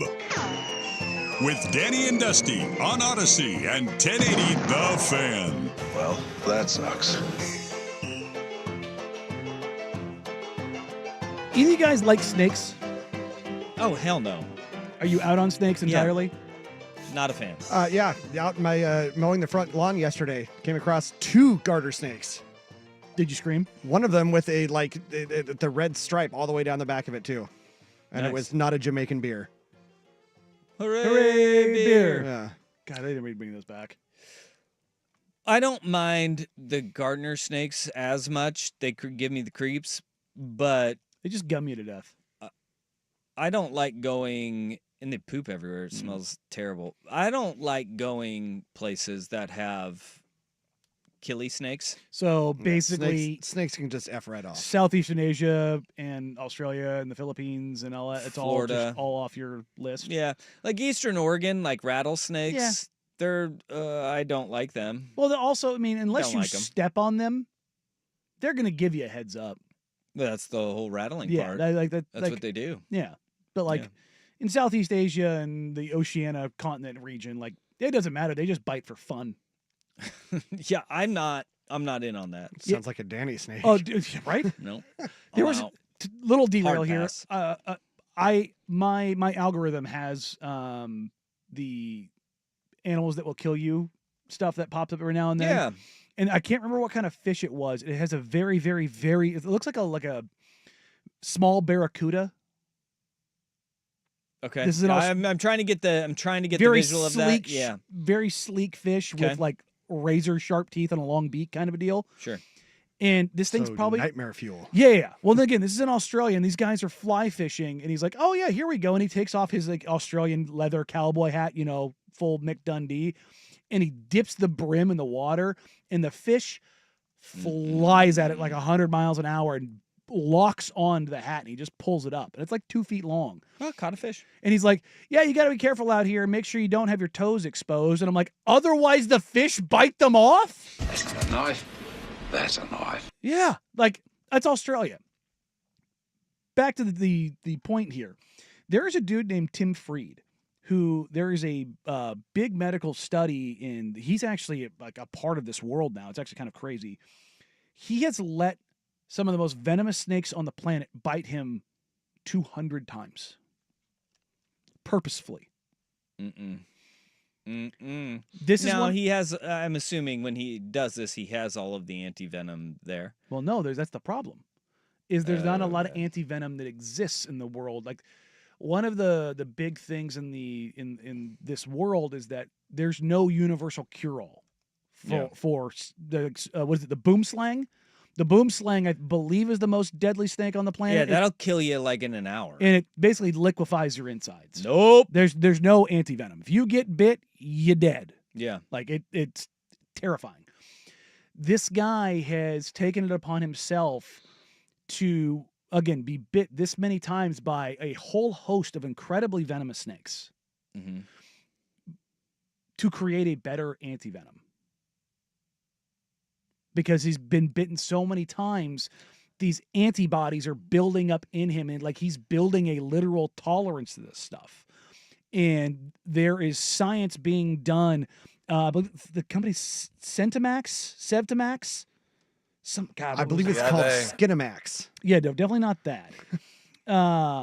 But there was a guy at a research facility at this company who was they're looking for this because there's one company that basically does most of this research around the world. It's a very kind of niche industry, but snake bites kill tens of thousands of people every year. Yeah. Across the world. And whether it's first world nations, third world nations, regardless, it depends on where you're at. Like even though the US is a first world nation, we don't have that many because the level of deadly snakes here is just not that high. Now we do have some, certainly, but it's not Australia. It's not South America. It's not the tropics, basically. Like that's where they'll kill you snakes live. This guy has let himself get bit basically across the board. Black mambas, taipans, cobras, kraits, and others. With no anti-venom. So, well, they have some version of it. Now, there's some antivenoms that allow, like, they aren't like pure cure-alls. How much does this guy get paid? He's up until this point was doing it for free, kind of a deal. This guy, you stupid or something? For love of the game. Basically, this guy was found by a researcher because basically what they were doing before that was that they were calling like snake handlers and like other researchers, trying, because those are the people that are going to be most exposed to these snakes most regularly and most likely to be bit, and basically like, hey, can we get your blood? But they were running up against it. They just weren't finding people that were bitten by certain snakes within certain windows that could take this stuff from. This guy was self-inducing it. He's Australian, I'm assuming. It actually doesn't say. I'm going to assume Floridian or I Australian. was just going to say, or Florida. Yeah, actually. I mean, those are the no-brainer. Yeah, he's definitely from one of those two places. I just can't imagine the level of dumb that this guy is. So the strategery. The level of the game just bite me, bro. So the company's called Centavax, and the CEO, right? He basically was like, how can we do something different here? And that's how he ultimately traced this guy down. And they were able to extract antibodies from his blood that gave them protection against like 13 different types of venom. Well, I'll be damned. He's from California. Yeah. There you go. And then they added another antibody that they were able to isolate, and it gave them like protection against 20 of the most like venomous snakes. And then they did some additional work, and so they were giving it to mice and horses to see if they would be able to kind of survive. And the horse is big enough that its body, it's very hard to break it down, and so you could recycle this. Basically, this guy has kickstarted this new wave of anti-venom. He is now the lead director of herpetology for Centavax. So basically, his blood is essentially like proprietary information. Where they find this guy? Like TikTok? Is this where this guy is getting his snake bite on? Like, I guess the word of mouth. They didn't identify like kind of where he came from or what it was, but golly, all you gotta do. You know what I googled to find out where he's from? Snake bite guy. Tim Freedy. Tim Freedy, self-taught snake expert based in California. What the hell? Check Jimmy out. I mean, this is like, what was that movie that just came out? Mickey 17, the guy that gets paid to die. No idea. Yeah, that's got what's his name? It's the Twilight Batman. Yeah. Oh yeah. He like in one of the Robert things Pattinson. Yeah. Paddington. Paddington Bear. Different one. Yeah, the highest rated movie of all time according to Rotten Tomatoes. It's a good movie, dude. It was a good one. But there was a scene in that movie in the trailer where like they purposely put him in space in a spacesuit and like expose him to radiation and have him like count down like when he starts going blind and his skin, how much it's burning, like, because knowing that he's going to die and basically be brought back to life kind of a deal. This is like the real life version of that. It's a whole lot of him just going, what in the world is this? Yeah, I'm on the Centavax website and it has like his picture in his bio. He looks like a lunatic. I mean, this guy looks like a guy who would have snake bites. Look at this dude. Like, go ahead and Google yourself some Tim Freedy, and you'll be like, yeah, that fits. That actually works. That works actually very well for him.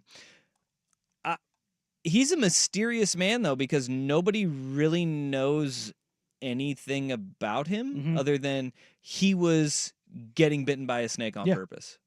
It wasn't like he was like for nothing. It wasn't like he went to school for it and was like this sought after expert. This isn't like, actually, it's more like Steve Irwin, like straight up love of the game. Yeah, it's truly crazy. This guy's nuts, dude. Yeah. It's a worst day on the web. Well, good for him. But though. like with a good cause. Somebody's got to do it, right?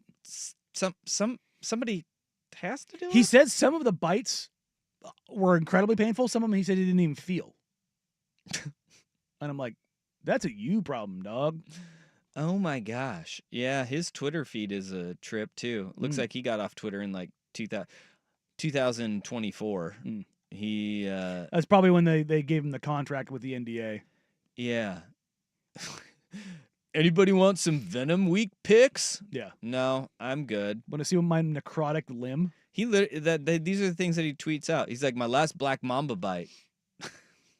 Cool, dude. The last black mama bite, which means there was previous. There's several others. Bites. Golly.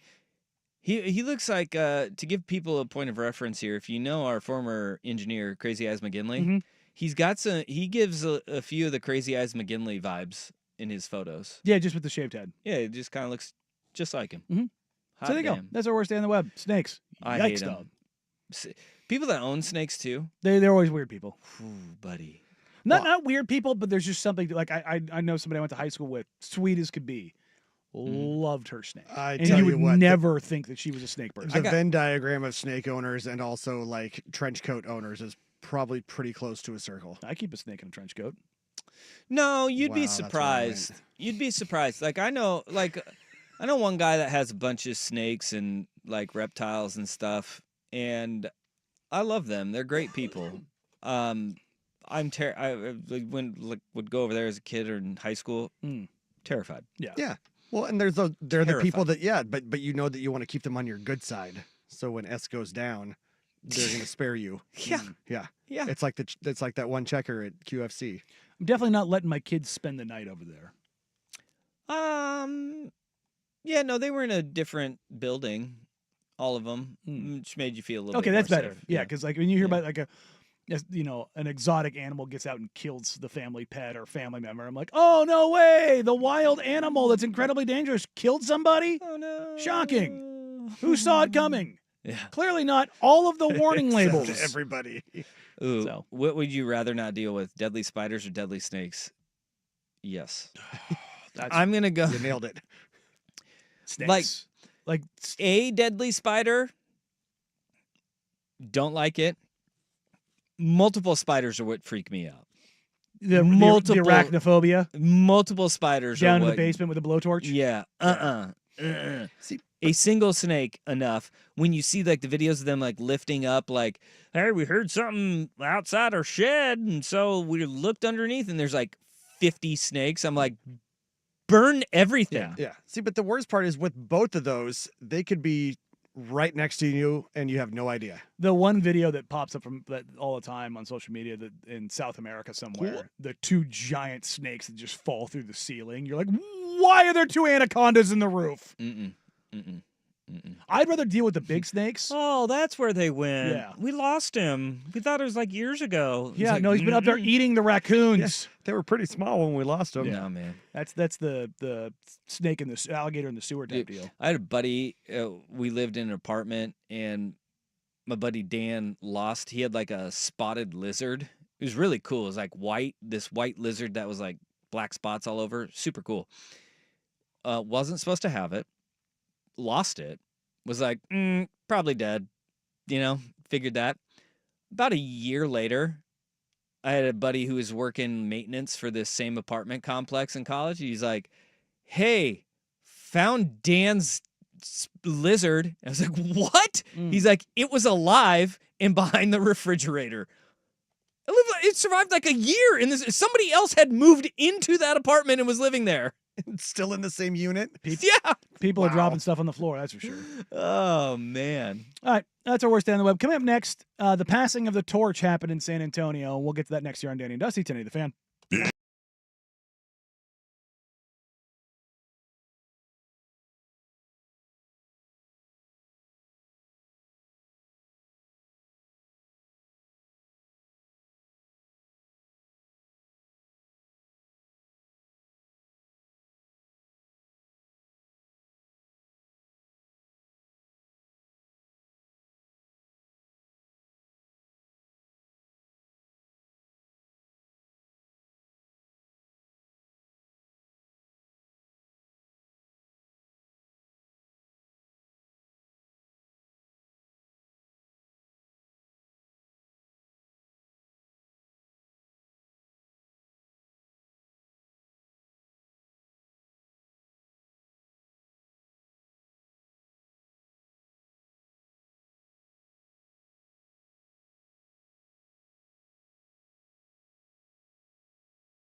The end of an era in San Antonio has officially transpired as of this morning, as the San Antonio Spurs introduced Mitch Johnson as the head coach of the San Antonio Spurs, but not before the legend himself, Gregg Popovich, got up there and, he had a little something to say. I'm no longer a coach. I'm El Jefe.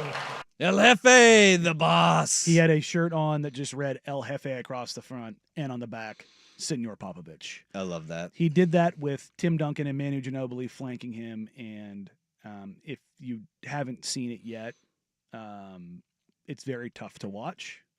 Yes. Pop suffered a stroke in November and suffered a mini stroke, I want to say almost 8 weeks ago now. It's very clear that it has limited him. Well, they say that it was a mild stroke. There's no such thing as a mild stroke. You can tell he does not have the use of his left arm. His left leg is not doing well either, which is clear sign of a stroke. Yeah. No matter how mild they say it is, it's very serious in any capacity, and you could see it right there. He's not doing well. No. And he already was aging in front of our own eyes, right? Like Pop was no spring chicken. He's 76. And you could tell it's aged him even more. Like the past 7 months have been even more aggressive with his aging and his health. And look, I just hope his sense of humor was there. Yeah. His personality's there. And I just hope we have several more years of El Jefe in San Antonio. It's like the old adage that, the only minor surgery is one that happens to somebody else. Yeah. Yeah, right. Yeah. 100%. You could tell Pop wanted to be there, though. Yeah, absolutely. He wanted to do it, and he wanted to be a part of it. He didn't want to be in the background. He's moving into a senior advisory role with the team. And that was his first public appearance since his stroke in November. Yes. Like, there have been, I think, 3 photos of him at various times. But it's like the TMZ paparazzi type shots. None of them have been up close. He has not acknowledged it. We've not been able to see him actually move. It's hard to see, but at the same time, he's doing about as well as you can, and his road to recovery is going to be even longer, man. Yeah, and it hurts to watch after being in the room with him so many times over the year and all the press conferences and see what that can do to you. Yep. But it was good to see him up there. It was good to see Timmy and Manu and a lot of the guys that have been there over the years there to support him. Yep. So no doubt what his impact was. All right, come up in hour number 3. We will keep it in the NBA. We had another Game 7 that, while a dud, not as big of a dud, but what does this mean for the Houston Rockets going forward, and how dangerous are the Golden State Warriors in these playoffs? We'll get to that next here in hour number 3 on Danny and Dusty, 1080 The Fan.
Now, from the George McCoy at Warren Allen Sports Desk, a Sports Center update on 1080 The Fan. Jeff Rust with your Sports Center update. First on The Fan, we got a pair of NBA playoff conference semifinal game ones this evening. First up, the number 2 seed in the East, the Boston Celtics. They host the number 3 seed in the New York Knicks. 4 o'clock tip on TNT and Max. The Celtics are 9-point favorites. Then at 6:30, also on TNT and Max, the number 1 seed in the West, the Oklahoma City Thunder. They host the number 4 seed Nuggets. The Thunder are 10.5-point favorites. The Jazz have signed head coach Will Hardy to an extension that will keep him in Salt Lake City through the 2030-31 season. And on the diamond, the Mariners saw their 6-game win streak snapped yesterday. They start a new 3-game set, though, in Sacramento tonight against the A's. Bryce Miller on the bump for Seattle. Luis Severino for the A's. 7:05 first pitch on Root Sports. The Mariners have won their last 8 series and are 2 games clear of those Athletics for the American League West lead. More sports scores and stories in 30 minutes. I'm Jeff Rust from the George McCoy at Warren Allen Sports Desk. Hurt and missing work, insurance companies acting like jerks. Don't call your mom. Call George McCoy at warrenallen.com. The Hot Corner, now in its new time. Tuesdays at 7 after Isaac and Sue on Portland's sports leader, 1080 The Fan. Danny and Dusty. All right, my rock smashes your scissors. Oh, no, not these scissors, pal. This is a special titanium steel alloy developed by NASA for the space program. These scissors that smash your rock to smithereens. No, not this rack. This rack happens to be kryptonite. With the latest on the Blazers, Ducks, Beavers, and the hottest topics in sports. Hey, what's happening, Norm? Well, it's a dog-eat-dog world, Sammy, and I'm wearing milk-bone underwear. Danny and Dusty on the Odyssey app and 1080. No! The Fan. Hour number 3 here on a Monday afternoon on Danny and Dusty. Whether you're listening on 1080 AM, watching along on youtube.com/1080 AM The Fan or twitch.tv/1080 AM The Fan. We appreciate you. We love you. Thank you for hanging out this wonderful, wonderful, beautiful Monday. It's quite nice outside. Yeah, 70. It's supposed to be 80 tomorrow. Careful now. I have shorts on. We're not going. I'm not going to say it, but we're getting there. It's spring 7.0. Oh, we haven't gotten there yet. I still think we're on 3.2. No, okay. We're still 3.2. Okay. Because, I mean, we we're on a heater right now. Like, it's not. It's been good with, even over the weekend when it was like 60. It warmed up. I'll take that. It warmed up during the day. I poured on shorts today, too. Yeah. Yeah. Not wearing the long pants. I think you wear short pants. I don't think you wear shorts, Jeff. I think with that mustache, you say short pants. I'm wearing my short pants. Well, look, let's face it. These are the same pair of short pants that I was once accused of being jorts, but they are not. They're kind of a faded blue Docker shorts. All right. We'll have to. But they are not jorts. We'll have to take a photo. They are not jorts. And post. Well, the public will decide. They are not jorts. They are Dockers. They're dorts. They are a faded blue wearing some Lou Dorts. They are the Lou Dorts. Yeah. It's supposed to rain Sunday, Monday, Wednesday of next week. There it is. Babe. Yeah. Gross. Yeah. Well. Don't like that. You know what I do like? What? I like Game 7s. Well, I like the idea of them at least. Yep. Warriors Rockets. Warriors win 103-89. It really wasn't that close. The offense was nowhere to be found. It was offensive. Yeah, it was not great. I want to drop this little nuggie. Drop it. In Game 7, Steve Kerr pulled out the zone defense for the Houston Rockets. Do you know what the Rockets scored on a points per shot basis? They only took 20 shots against that the zone defense. So it's the small sample size. So you're looking at a max of 60 if they took 20 shots and all of them were threes. Well, I know. Okay, yeah. I'm saying the max would be 60 and the points per shot would then be 3. I'm going to go 0.7. Half that. Oh. 0.35. Yikes, dog. Okay.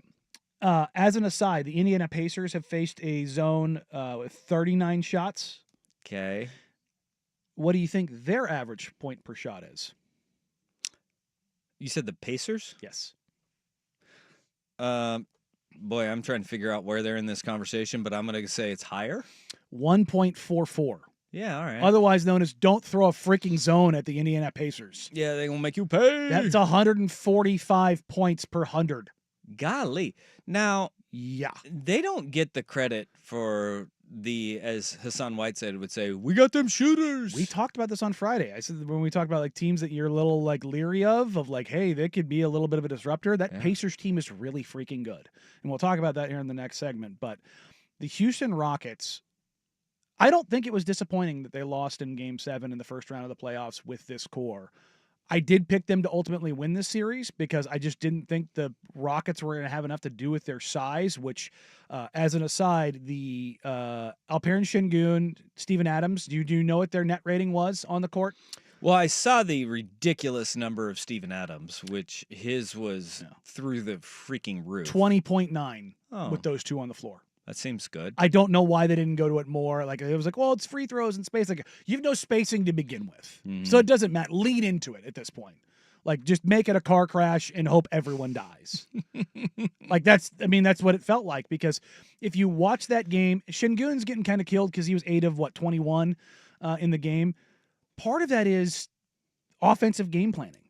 Yeah, and so many times you would see them run a Şengün post up that had Şengün posting up Draymond Green of all people, but on the left block, like the low left block, not even the mid left block, where you can have him spin middle or spin baseline or face up and see a double team. It was always in the deep left block where his options were to spin into that one-legged fadeaway or to spin middle into the double team. There was nowhere else for him to go. There was nothing else to do. There's no spacing. There's no nothing.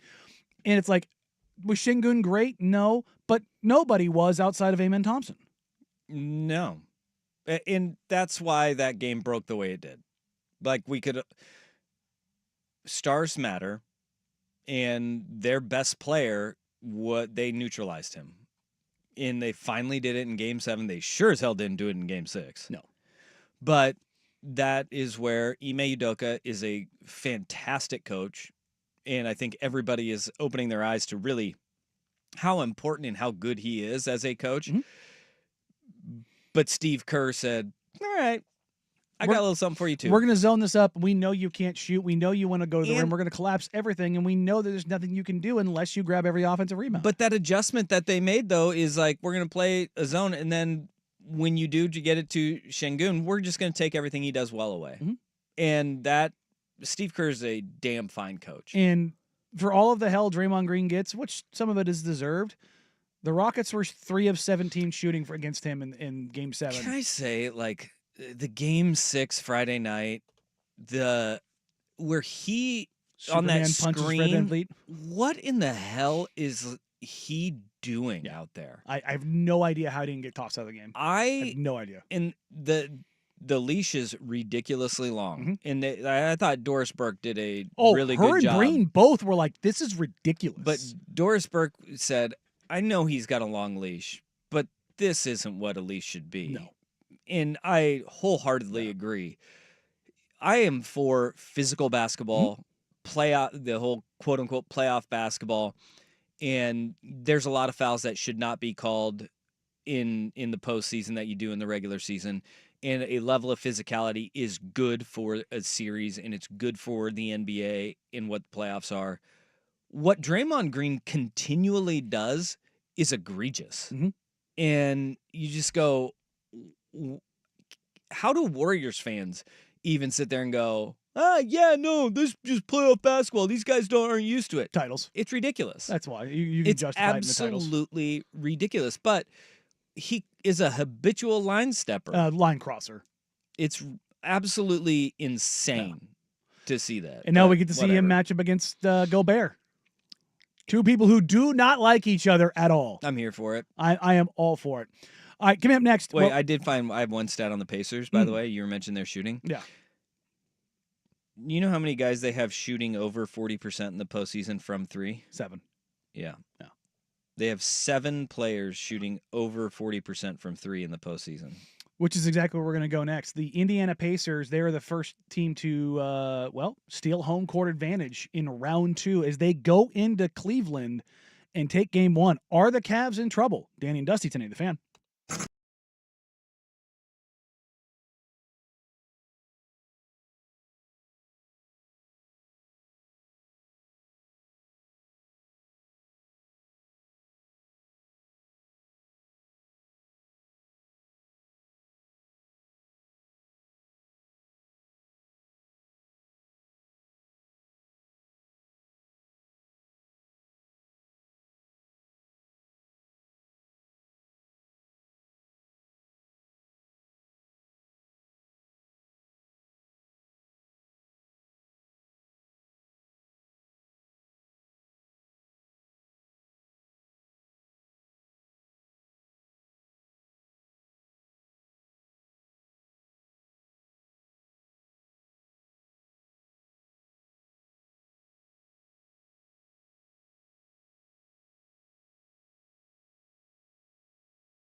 Well, they say you don't have a series until the road team wins.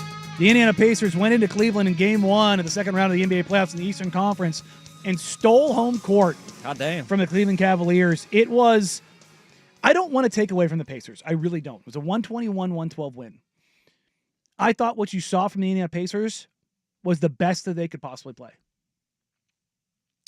Oh. Look, Darius Garland, his injury, that obviously is going to impact this entire series. He's got a great big toe injury. But then Kenny Atkinson saying today that there are more injuries. He said, and he actually went into it, and it was like there were 2 plays that crossed the line of physicality. Mm-hmm. He said the non-call on DeAndre Hunter, which ended up dislocating his thumb. Yeah. That's significant. And then Evan Mobley is questionable with an ankle when he says he was not given ample space to land. The other one, it actually didn't turn into an injury. It didn't even turn into a foul. Did you see the 2-handed push from Miles Turner in Jared Allen's chest? Yeah. That sent him to the ground in a heap? And that is what we're talking about with the Draymond Green isn't the only one. No. But he does it repeatedly over and over again. Like those things in the NBA, I appreciate physicality. Mm-hmm. It's crossing the line though. Yeah. You know, the 2-hand chest shove to another man who's Jared Allen is he's 6'11". He's 7-footer. He's 7 foot. Yeah. But he's probably 270. 265, 270. Yeah. He's a big, he looks skinny. Jared Allen is huge. And the way he went down, you were like, boy, that's a lot of force. Oh, he landed like a sack of bricks. So, those are the things where I'm like, a little bit too much. Yeah. Don't mind seeing it. You can blow a whistle, though. Yeah, on that. Look, just because it's physical doesn't mean you can't call a foul. Yeah. It's my whole thing in when you're talking about fouls in basketball, my ethos, it's not no blood, no foul. Mm-hmm. It's there's a line. I'm okay with drivers getting hand checked and getting bumped off their spaces. When you hit a guy in the air, that to me is a big no-no. No matter what level of physicality, because there's just only so much you can do to control that. And when the necessary force you have to hit a guy like Jared Allen with to upend him in midair is pretty significant. Yes. You're not hitting, Bird Bones John Morant in midair. You're hitting a 7 foot, 270-pound big guy in the middle of the chest with enough force that his legs continue and his upper body stops. But when you say that the Indiana Pacers played about as good as they can, their starting 5 all shot over 50%, with the exception of Pascal Siakam, who shot 40% from the field. The level of efficiency that they played with. It's how you win games on the road in the playoffs. The Cavaliers, with 3 significant injuries, you want to know how a 1 seed goes down in the playoffs? That's how, right there. Because Garland, Mobley, and DeAndre Hunter. DeAndre Hunter, by the way, if you guys forgot, he peeled off 6 Man of the Year votes from Ty Jerome because he was in Atlanta and then he's ended up in Cleveland. Important piece and a huge factor moving forward. Those 3 guys, if they don't have them or they are significantly limited in this series, dude, Indiana's got more than a puncher's chance. They're probably in the catbird seat because Donovan Mitchell can drop 40 a game, but at the same time, if you don't have that help around you, it's done. And it wasn't their offense is really the problem. It was their defense, and not the Cavs' defense is very good, but when you're starting Sam Merrill and Max Strus, it drops, everybody just gets pushed up a peg, and it gets a little wonkier. And Donovan Mitchell couldn't hit a 3 to save his life. He was 1 of 11 from 3, but he was 12 of 19 from 2. His ability, when the game got tight or when they got back into the game in the second and third quarter, Donovan Mitchell was a demon. I mean, he was an absolute. I said it during the game. It's the closest I've ever seen anybody to Damian Lillard. As far as I'm going to just do this, and as an undersized guard, I don't care if my shot's not falling. There's nothing you can do to stop me. I'm getting to the rim. I'm going to get to the line. I'm going to manufacture points. And the way he does it, it's very Dame-esque of getting his shoulder in front, powering through, then getting a little bit of footwork, but finishing very strongly at the rim. But it didn't matter because the Pacers shot 53% from the field, 53% from three, and 93% from the free throw line. The only mark that they had on them that was a negative is they had 16 turnovers. Yeah. And that's because they play with such pace. Tyrese Halliburton, 9 of 15, 22 points, 13 assists, 1 turnover. Well, and I'll tell you the Darius Garland injury and where it has the biggest factor. And they mentioned it during the broadcast.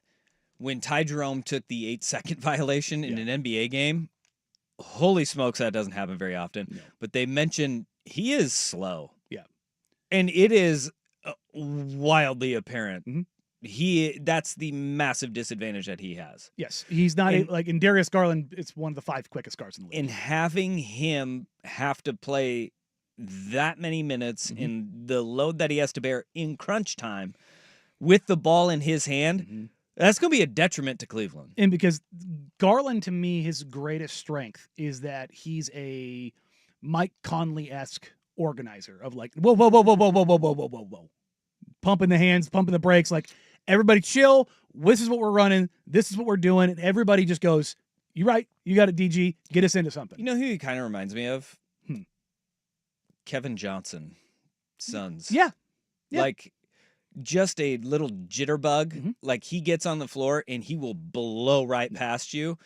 But he's a facilitator that has that pizzazz, though. He can score, too. Oh, he can. When he gets going, he can go. Yeah. It's the little microwave. And you're like, whoa. Yeah, he reminds me a lot of, like, KJ back when those Suns teams would beat you up, and then he would blow right past you, kick out to shooters. God, those Suns teams were fun.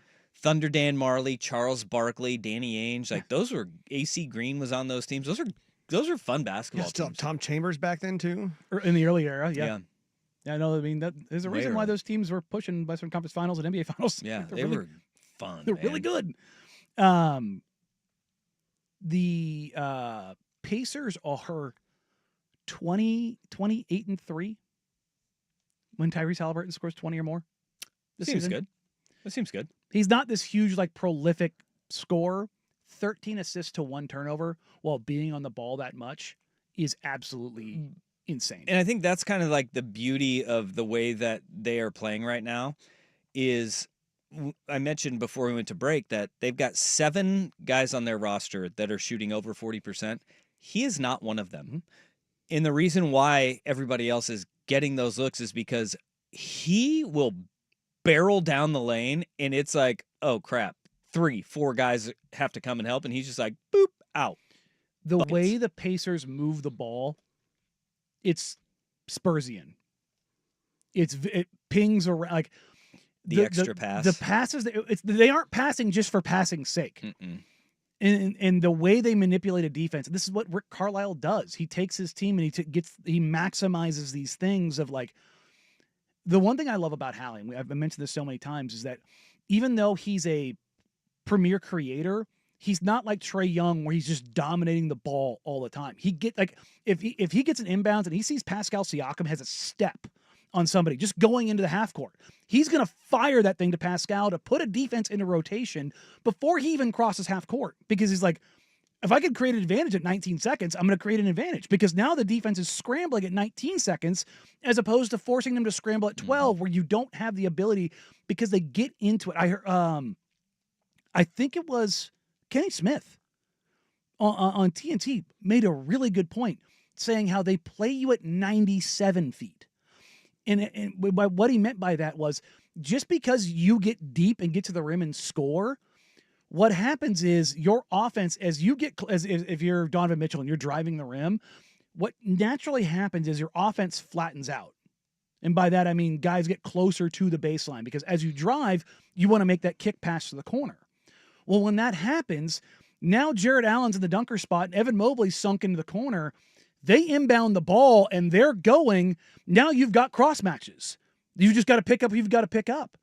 And now Jared Allen, instead of being the first guy back because he's under the dunker spot looking for an offensive rebound or a putback, and Mobley's at the 3-point line in the deep corner, there's no rim protector.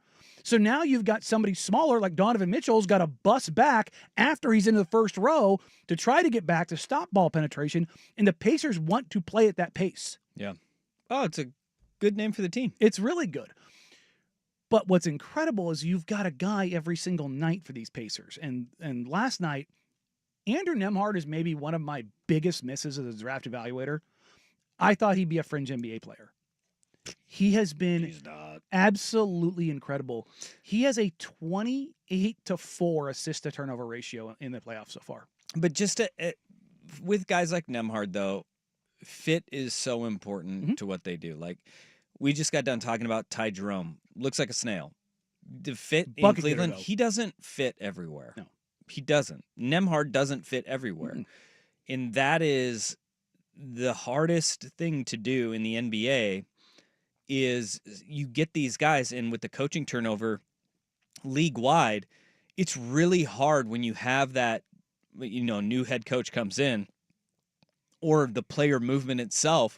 All of those pieces don't really fit really well together. You do have to have some patience if you have a young core, but at the same time, when you have the star, you got to build around that star the right way. Cleveland's done it, man. Cleveland has done it in spades, and it's really fun to watch. And there's no secret to why they have been on the rise that they have been. In the acquisition of Donovan Mitchell, it could not have come at a better time. The pairings of the players that they have him with.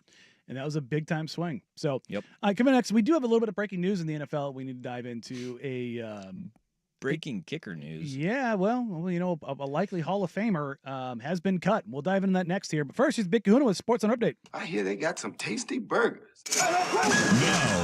Now, from the George McCoy at Warren Allen Sports Desk, a Sports Center update on 1080 The Fan. This update brought to you by Laurelhurst Market Steakhouse and Butcher Shop, a great spot for any occasion. And don't forget, you get 10% off your Butcher Shop order when you dine in. Menus and more at laurelhurstmarket.com. First on The Fan, we got a pair of NBA playoff conference semifinal game ones coming up this evening. First up, the East number 2 seed Boston Celtics. They host the number 3 seed Knicks. 4 o'clock tip on TNT and Max. The Celtics are 9-point favorites, and at 6:30 also on TNT and Max, the number 1 seed in the West, the Oklahoma City Thunder. They host the number 4 seed Nuggets. The Thunder are 10.5-point favorites. The Jazz have signed head coach Will Hardy to an extension that will keep him in Salt Lake City through the 2030-31 season. On the diamond, the Mariners saw their six-game win streak snapped yesterday.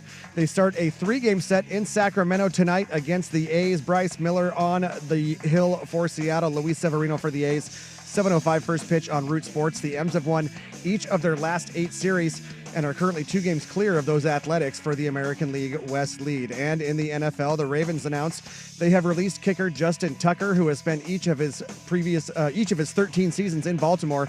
His 89.1% career percentage is an all-time record. Tucker also under investigation for multiple allegations of sexual misconduct. More sports scores and stories in 30 minutes. I'm Jeff Rust from the George McCoy at Warren Allen Sports Desk. Hurt and missing work insurance companies acting like jerks. Don't call your mom. Call George McCoy at warrenallen.com.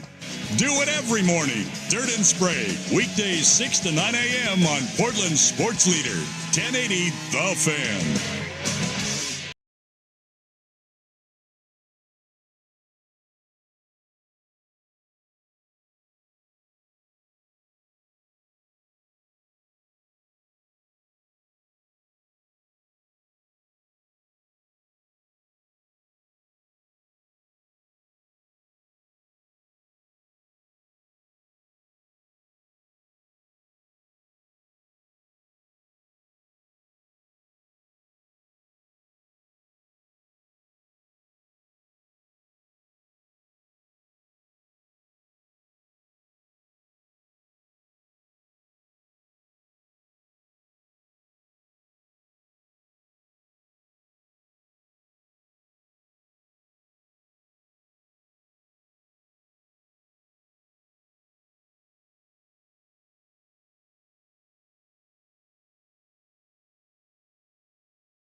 God, this is beautiful music.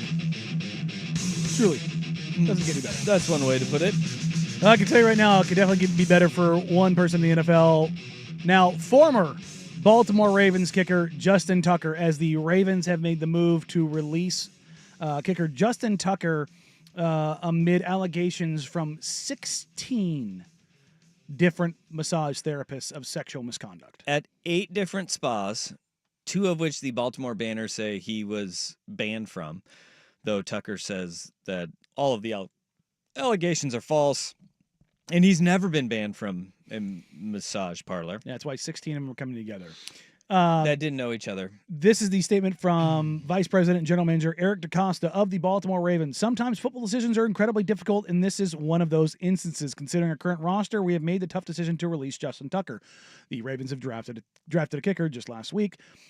Justin created many significant, unforgettable moments in Ravens history. His reliability, focus, drive, resilience, and extraordinary talent made him one of the league's best kickers for over a decade. We are grateful for Justin's many contributions while playing for the Ravens. We sincerely wish him and his family the very best in the next chapter of their lives. Yeah, well, I could read between the lines there and say you said nothing about his character and what a great person he is. Mm-hmm. And he's being accused by 16 different women who did not know each other of sexual misconduct. Also, he missed 10 kicks last year and ranked 31st in conversion rate in kicking. So he had fallen off of a cliff production-wise. And, oh, by the way, he might be a complete and utter dirtbag. Yep. And they're trying to save face as much as they can because, look, if Justin Tucker is found to be in the clear of all of these things, which is also a possibility, though harder and harder to believe with every woman and accusation that comes forward. Even if it doesn't settle in criminal court, it'll go civil, and he's going to be out of the game for a while, I think. Well, he's probably done forever. I mean, he's not that good anymore either. And they also drafted a kicker in the 6th round, Tyler Loop, the kid from Arizona, who nailed a 62-yarder this year and was really damn good for Arizona. So they filled the spot. He wasn't good. He is potentially a horrendous dirtbag. And they're wiping their hands clean of him. And we've talked about this right when the story came out. And it was pretty damning and graphic, the details that women who had no idea. It was just 3 originally, right? No, the first one, 3 went on the record, but then there is part of the report, but they said at the time there was others, 6 or 7 that they had talked to that weren't a part of the article. Now you have 16 women, and look, chasing Deshaun Watson's record here, not one you want to hold. Not one at all.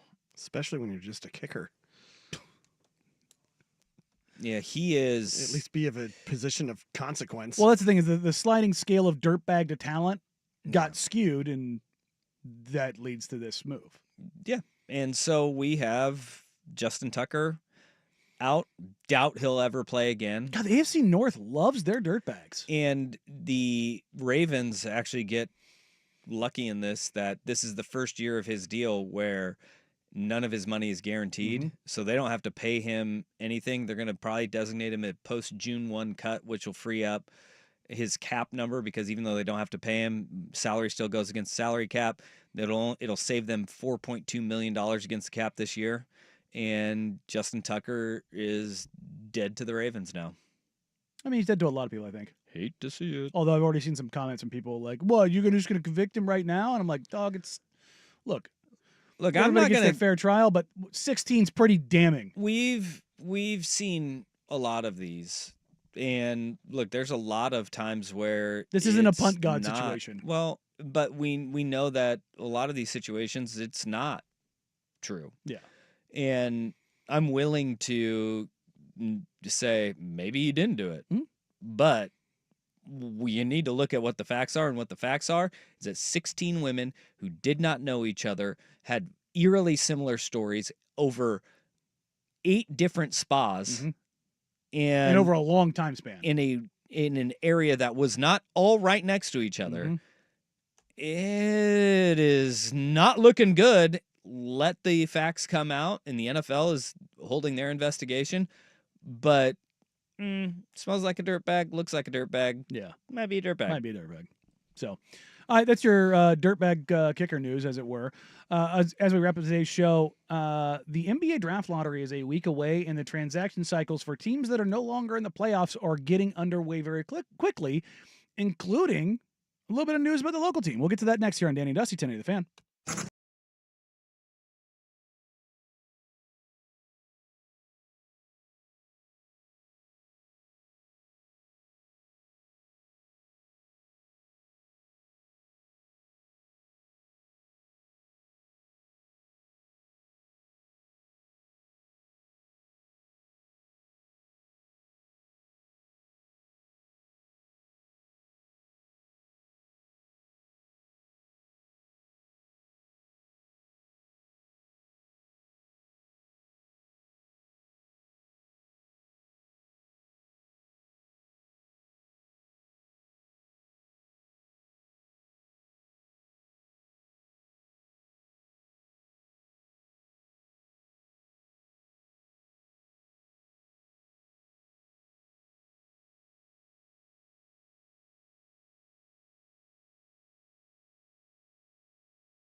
While we move into round 2 of the NBA playoffs, the teams that are done, business is starting to circulate about what teams are hoping to do, and the Orlando Magic are at the very top of that list.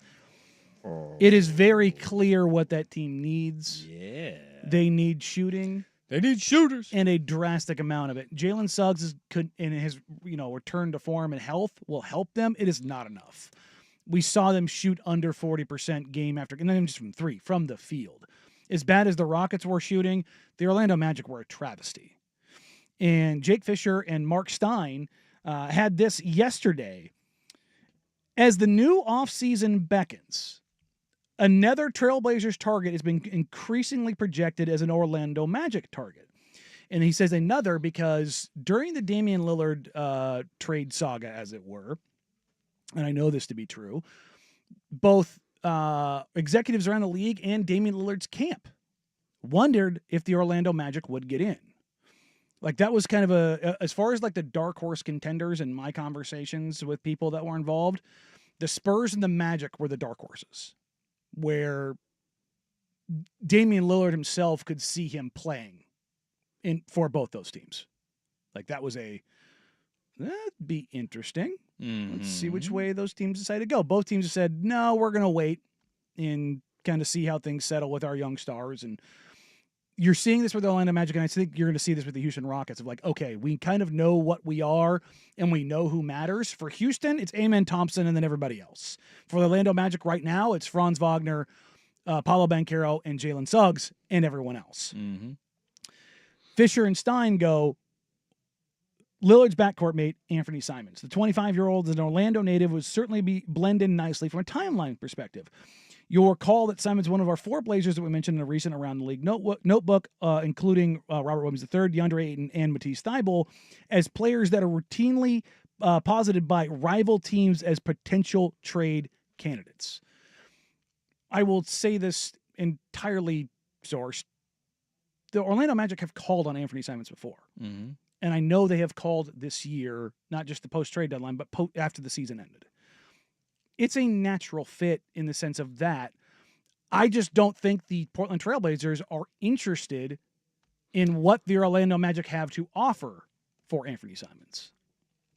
So it's not Paolo Banchero or Franz Wagner? No. And what you're probably looking at in return is one of Kentavious Caldwell-Pope, Cole Anthony Black, and a first-round pick. And that first-round pick is the Denver Nuggets' first-round pick. And if you don't know, the Denver Nuggets are still playing. Yeah, I'm not a fan of that. You're looking like the 24th, 22nd pick in this draft? Because both these teams need shooters. And you mentioned Jalen Suggs isn't going to fix that.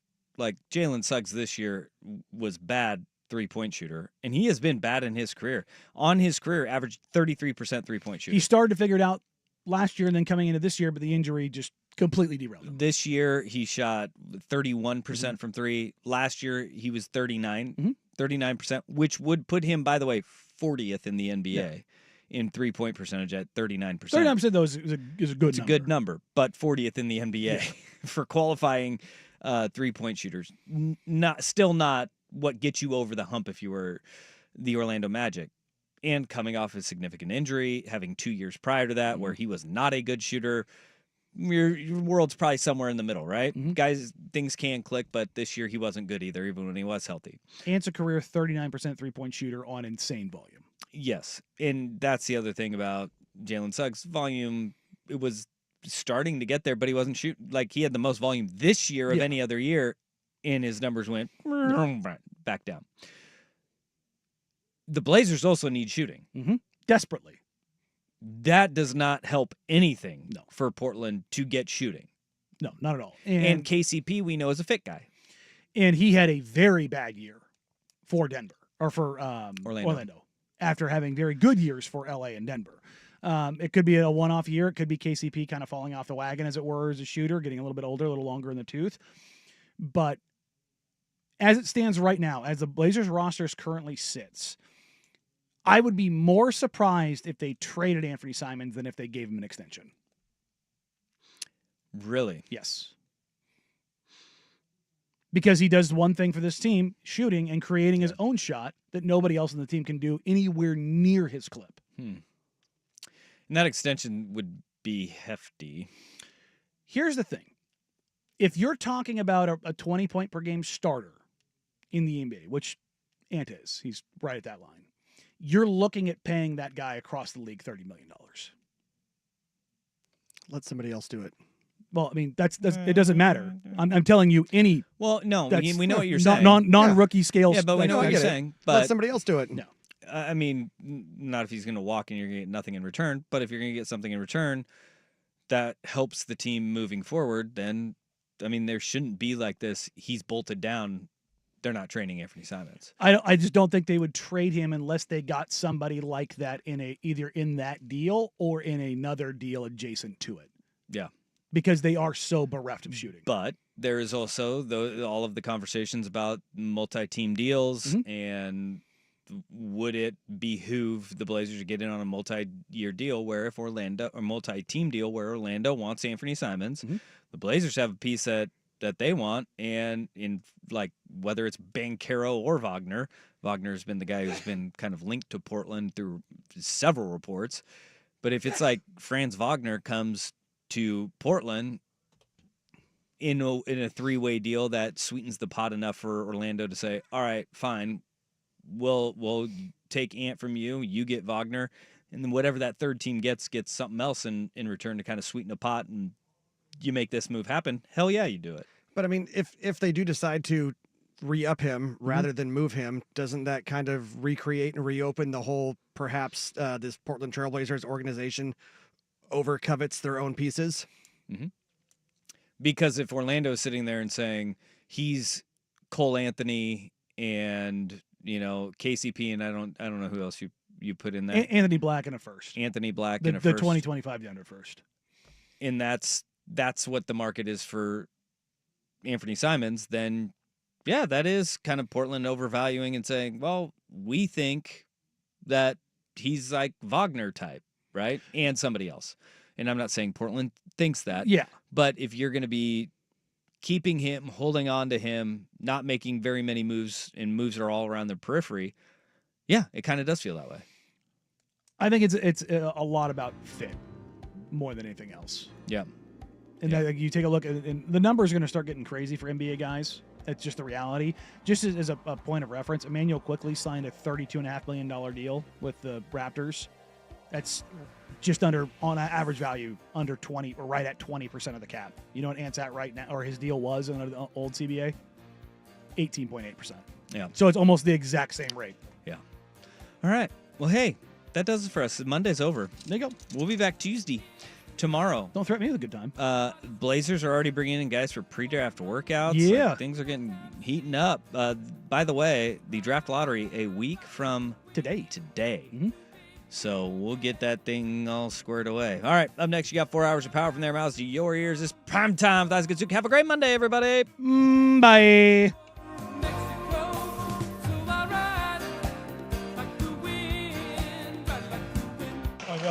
If you're considering new construction and want it done right and fast by a team that's focused